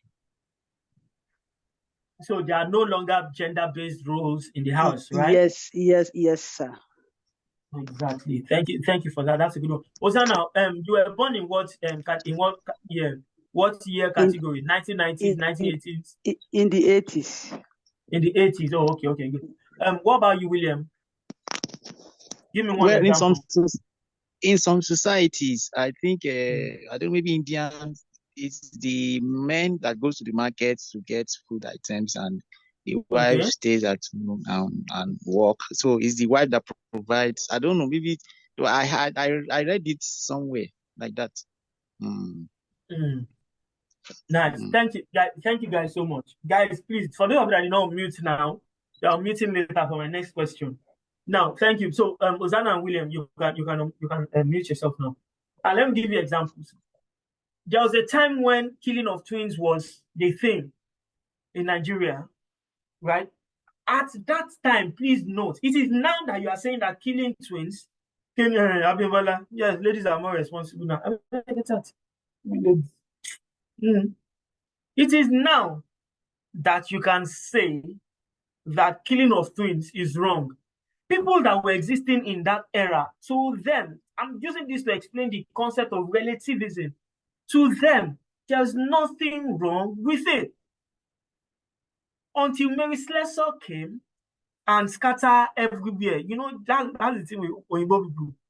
They came, they scattered everywhere. They did not agree for anybody. And eventually, what happened? Our eyes were now opened. Another thing with relativism, there was a time when ladies, you know, and let me unmute somebody. Abimbola, yes, let me unmute Abimbola. Abimbola is a Yoruba girl, so she might relate to what I'm about to say.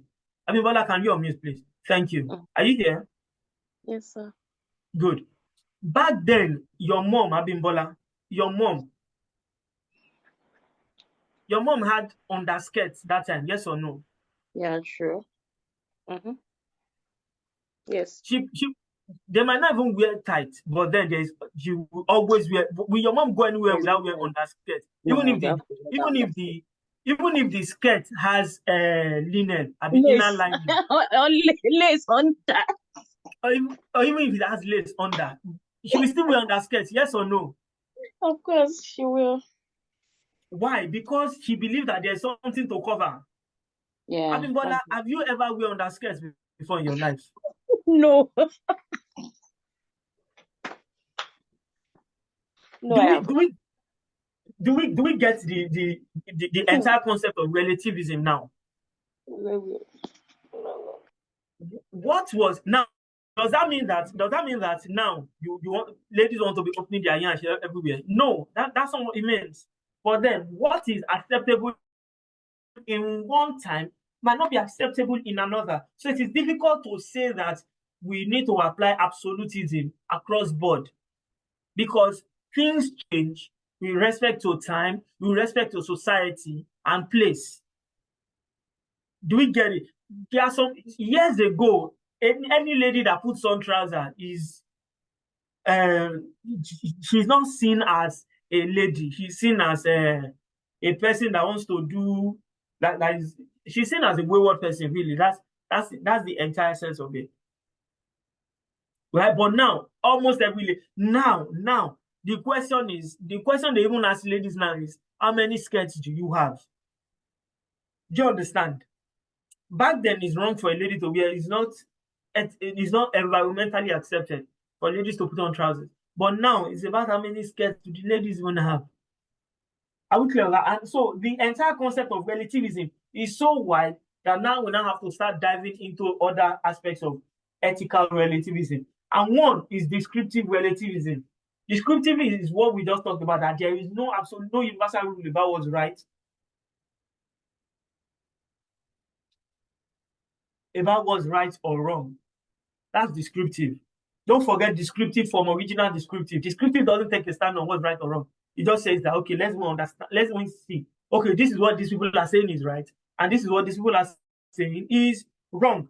But when you go to number 2, normative ethical relativism, guys, I need you to follow this. Normative ethical relativism is saying that the beliefs of moral values within a culture is right within that culture. Are we clear on that? Moral values in a culture is right within that culture. It is impossible to judge the value of another culture externally or objectively. Moral values of a culture can only be judged from within the culture. Please give me an example of one thing that is right in one culture but wrong in another culture.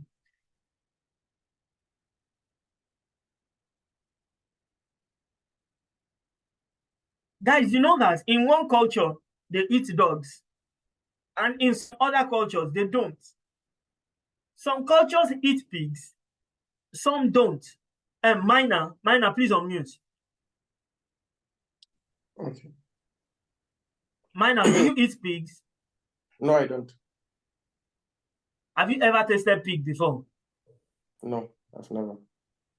No, Abimbola, have you eaten a pig? Have you tasted pig before?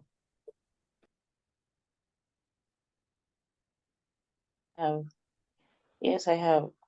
Yes, you have. Now, to you, it's not right because it is not. There's nothing wrong with it in this culture, in the culture where you're from. But to minor, it is. Drinking of alcohol is not allowed in the north. Thank you so much, MM. And minor, you're in the north, right? Is this correct? Yes, you guys don't drink. You guys don't drink alcohol. Yes. So how do you deal with life? I don't understand. Naturally. I mean, but stop. See, you guys need to stop looking at me as if I am a God, as if I'm not going to make it. I am going to make. I'm going to make it. I don't understand. Like, how do you deal with life? With all this robodion up and down. All right. Now, that's normative ethical relativism. It is what is right in one culture is not okay in another culture. Do you get it? Like, you remember back then, that time, all the people abroad, they wear trousers. But the people here, they do not used to wear trousers. It is now that they now start wearing trousers. There is even a culture. I made that example. I think I made the example first class or maybe last diet. There's a Adenka on mute, please. Adenka, please on mute, William. Okay, Thank you. okay. Yeah. Now, Adenka, tell me something. In a culture where, I think I made the example last class. In a culture where when you go to visit the person, and the person and your guest is staying over, you can allow your wife, you can use your wife as a visitor team for the visitor. And then you as a person, I am sure you like visiting them in that place and you always want to stay over. Now, for you, I think, why are you laughing? Why are you laughing? Inside your mind, you are feeling like, man, maybe Steve don't stay. But I think, where are you based? Hey. Are you based in Lagos, yeah. Okay. For you, is it doable for you? Can you even fathom it? No. Exactly. No. But to people in another place, so you know that there is even some places that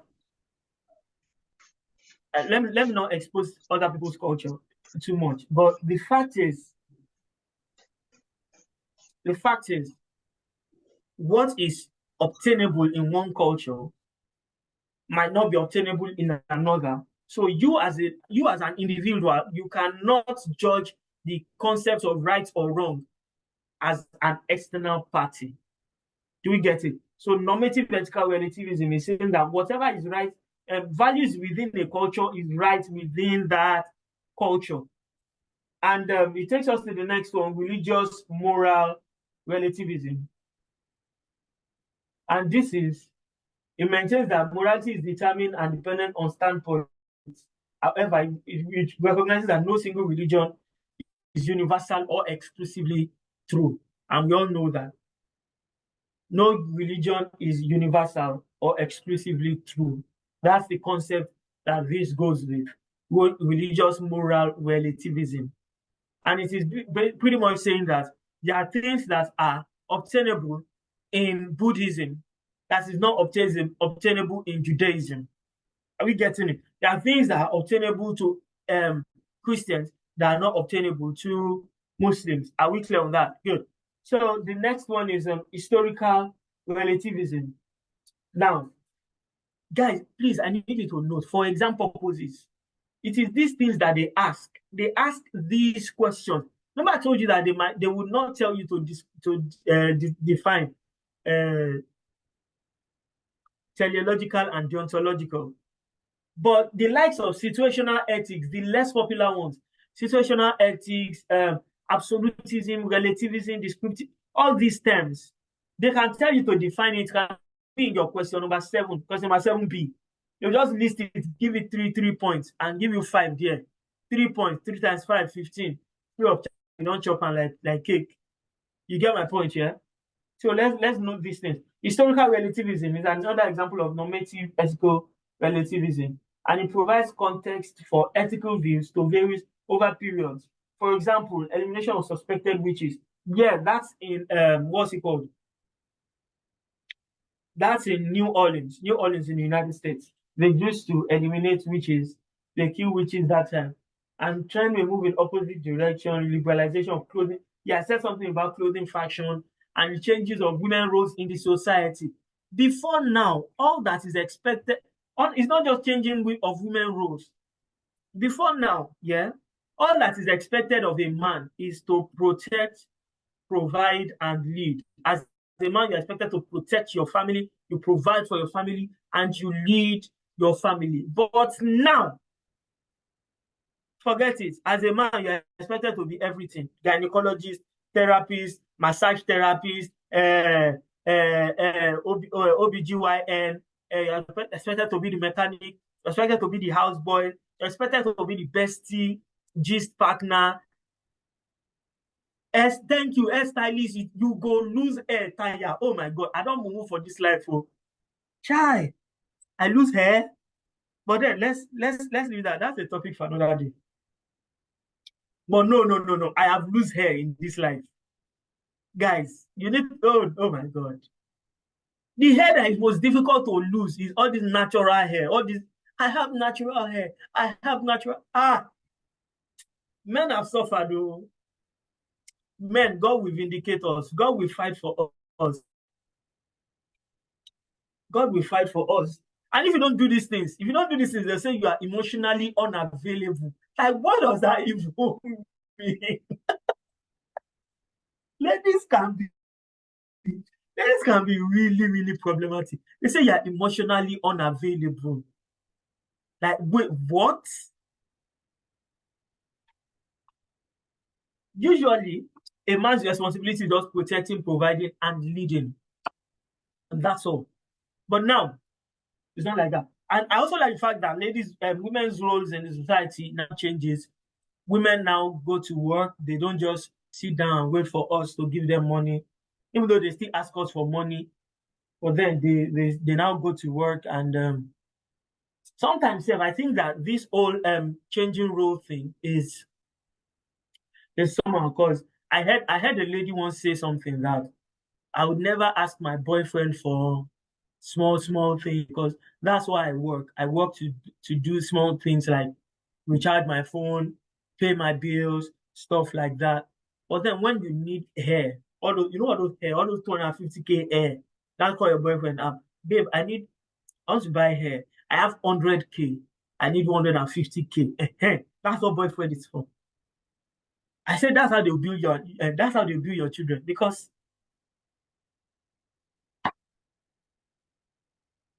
historical relativism. Men have suffered. But then, yeah, the changes in trend for clothing, fashion brands, the people are now more expressive with their clothes and all of that. So think about it. In the time of Jesus, Muhammad, and even Gandhi and all that, everybody was wearing gown, robes, and all of that. But now everybody's on jeans and the like. So yeah, relativism. These all these things that we've discussed are under relativism, and yeah, look at this last sentence. I intentionally added this here. Relativism accepts that ethical behavior cannot be judged objectively. What is right and what is wrong can also vary according to circumstances. That is the concept of relativism. Look at it here. That's the concept of relativism, but it's moral relativism. And it's the direct opposite of absolutism. Absolutism is really easy. It is absolute. That's why I did not overly explain. But then I hope we get the gist of relativism. Now that takes us to ethical subjectivism, which is the last one. Ethical subjectivism. Please hold on. Hello, boss.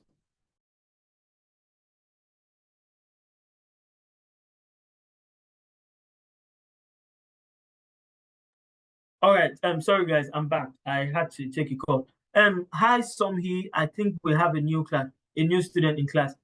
All these names now. Wow. You sure for me say now babe. Is a lady. This is a lady. Now only ladies with type name like this. Yeah, Somhi, good morning. How are you doing today? Can you unmute so we can hear your voice? Somhi. Hello, good morning, everyone. I said a lady. Now women. Wait, let me guess. This Somhi now. Your name is Chisom, Abi? No, Okay, what does Somhi mean? No? Somto. Somto. Why you not just feel right Somto, for God's sake? Cause I didn't know. Normally my Zoom name is Somto Sandra. I didn't even know it was showing Somi because I just updated it. Oh, okay. It's not just Somhi. It also has love emoji in front. Okay, let me do that because I just updated it. Usually my name is Somto Sandra. That's my Okay, all right. Thank you. Welcome to class. This is Corporate Strategic Management and Ethics, the class where if you are not here, you are wrong. All right, please try as much as possible to always join with your it's preferable to join with your laptop and join with your full name, right? And that way we can address you properly, or even if it's just your first name, but that way we can address you properly. You came to class late and we have gone far a bit, but the class recordings should be shared with you, and yeah, you should be able to catch up in no time. However, this is one class where you have to be really vocal. You have to say what you think. This is not reporting class. It's not all these financial strategy classes. This is a gist class. It's just pure vibes and bismillah. All right. So somebody tell me, where are you joining from? And is this your first attempt at CSME and ICANN? The floor is yours. Okay, when you say where am I joining from, like where do I stay? Yeah, your location. No, you don't need to give us your home address, BVN, all those things. No. Oh, Just okay. uh-huh. So I'm joining from Osapa, and yeah, this is my first attempt in writing CSME. Oh, okay. Okay. Is this your first attempt at ICANN too, or you've No, not my first attempt. I wrote last diet, so I like splitted the courses. So this year I'm writing this one and 2 other courses. Okay, all right, good. How's your result last diet? Was it okay? Yeah, it was fine. All right, good. I'm happy for you. All right, so yeah, we're in CSME class, and I'm one of your lecturers. You have 3 lecturers, right? And currently we're on ethical theories. Don't worry, this is the 2nd class, so you've not missed a lot.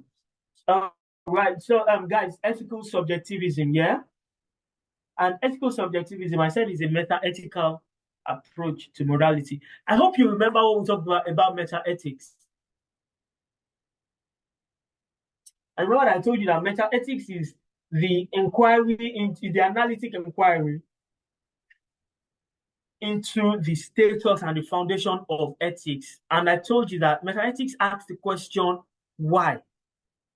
It asks the question, why? That's the code of meta-ethics. It asks the question, why? All right. So with that, the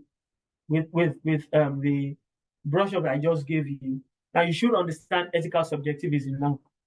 It is a meta-ethical approach to morality.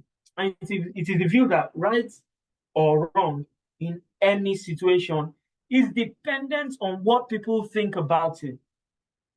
Now let me help you put things into perspective now. Yeah? Do you remember the definition of money? What is money? Money is anything that is generally acceptable as a legal tender or as a means of settling debt and exchange of value.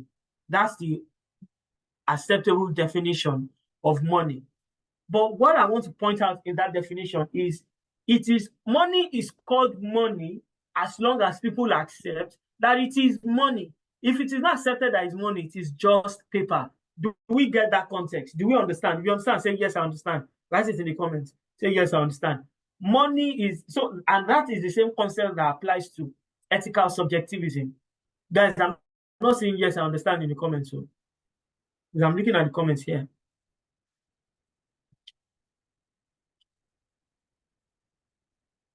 If you don't understand, I can go over it again. Good. Thank you, Adenka. All right. Now, ethical subjectivism is saying that if a society says that this is right, then it is right. If a society says that this is wrong, then it is wrong. Now, guys, let me just do a quick brush up for you. The theories of ethics that we talked about today, we started with consequential ethics, also known as teleological ethics, right?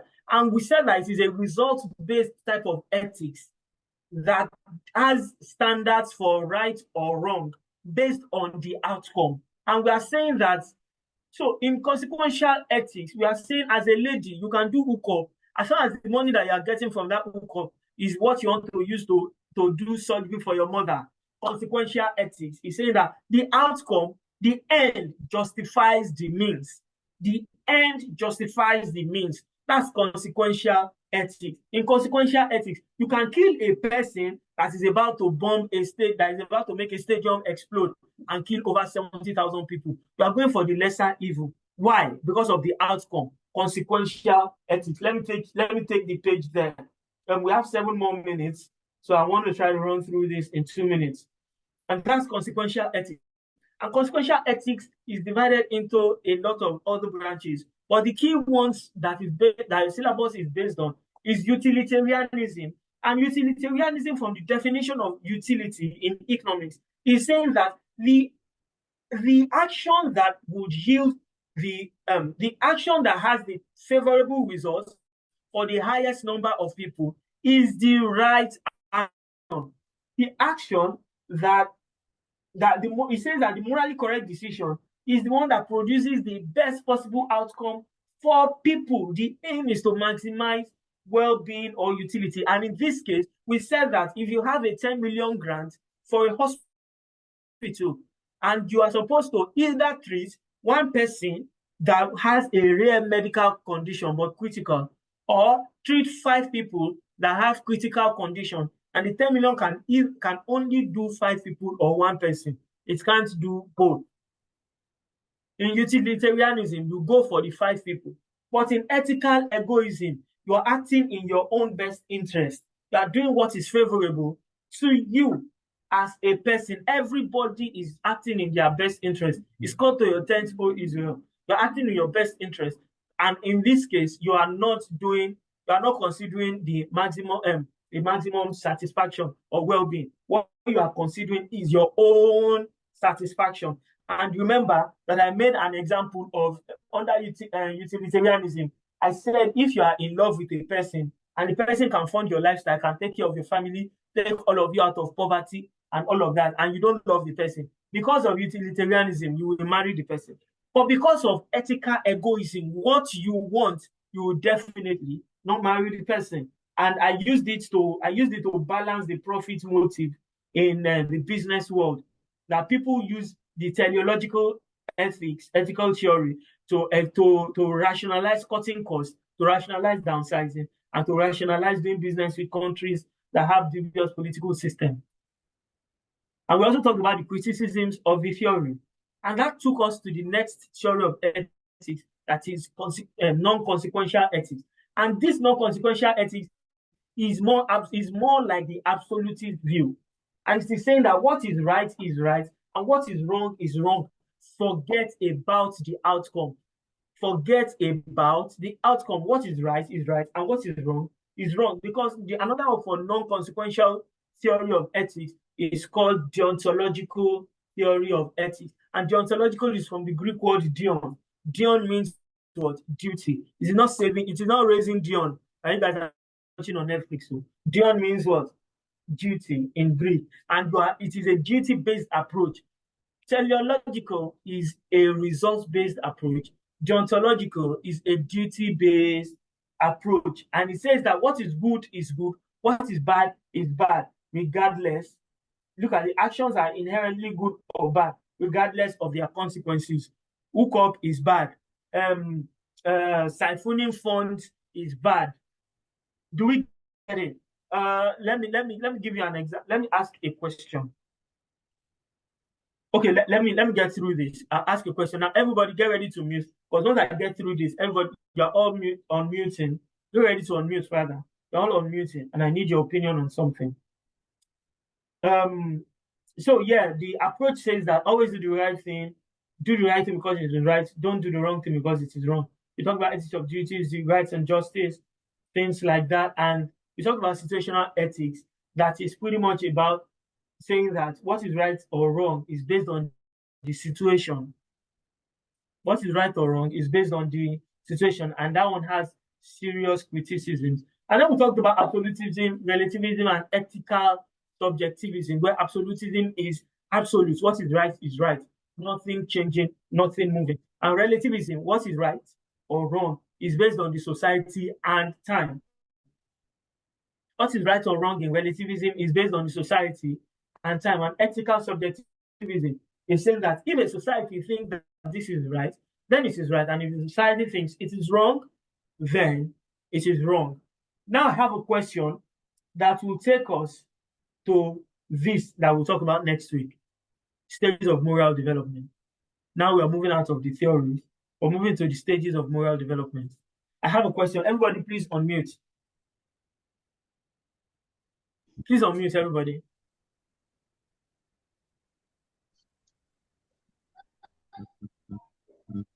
Please unmute. I need at least 5 people unmuted. Sandra, can you unmute? Taylor, please unmute. Abimbola, please unmute. Let's take this together. Okay, first of all, before I ask the question, guys, so far so good. Do you understand? Besides those that joined halfway or at the end, do you understand? Yes, sir. Yes, sir. All right, good. Now I want to ask, please, guys, do you guys have a timetable? When is this class supposed to end? 11 a.m. 11 a.m. Oh, okay. So I probably will not be able to take that example anymore. Oh, okay.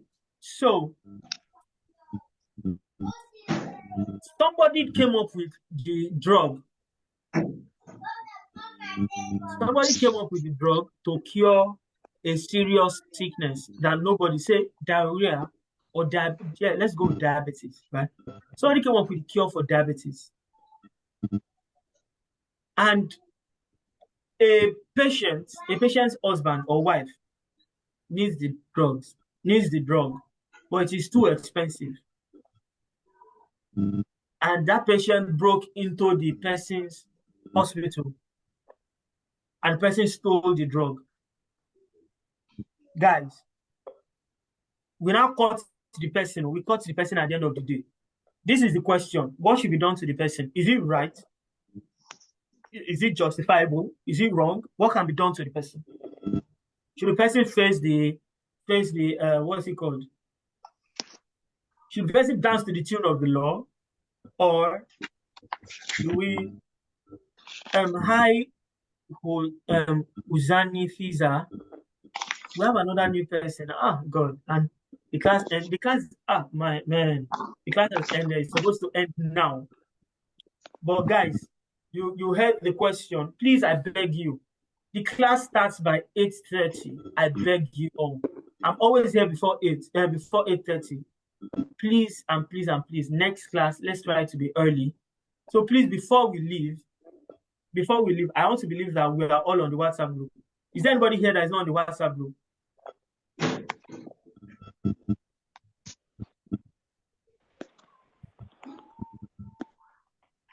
Great. So since we're all on the WhatsApp group, you will share the recording, and we'll also share the document with you so that you'll be able to catch up and get it. So thank you guys. That's all we can take. I would have really loved to have you guys answer. Yeah, we have a CSME WhatsApp group. We have a CSME WhatsApp group. All right, but guys, please, for those of you that are not on the WhatsApp group, please reach out to the admin. The admin will add you to the group. The admin will add you to the group. So thank you guys, everybody.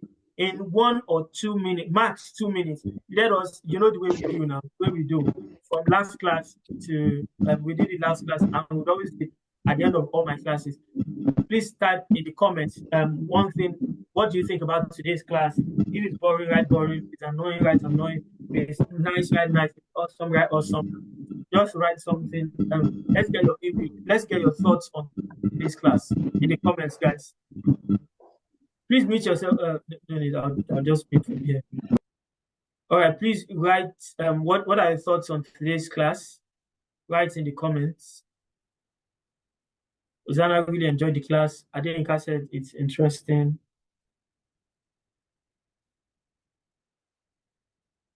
Good. Let's have 2 more so we can end the class and move on. I'm a firm believer in feedback, though. MM says it's impactful. I'm a firm believer in feedback. That's why I always do this at the end of every class.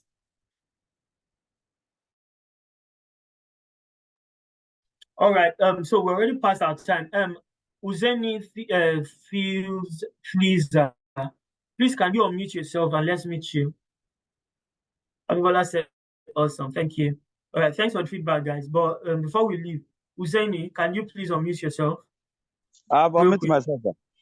All right, please introduce yourself, your name, where you're joining from, and if this is your first attempt at CSME. Yeah, I'm Hussein Itliza Abdul Karim, joining from Lagos. Although I attended fiscal class at Network Academy VI before. Okay. But today is my first time to join this online to listen to them. Although I still come late today because of the nature of my job. Oh, okay. Please, let's try as much as possible to do better next week. All right, guys, thank you very much. That's my time. Thank you so much for joining. Please, if you're not on the WhatsApp group, please reach out to the admin. The admin will add you to the WhatsApp group. Class starts by 8:30. Please, let's try as much as possible to be here by 8:30. Thank you so much, guys. You have a wonderful day.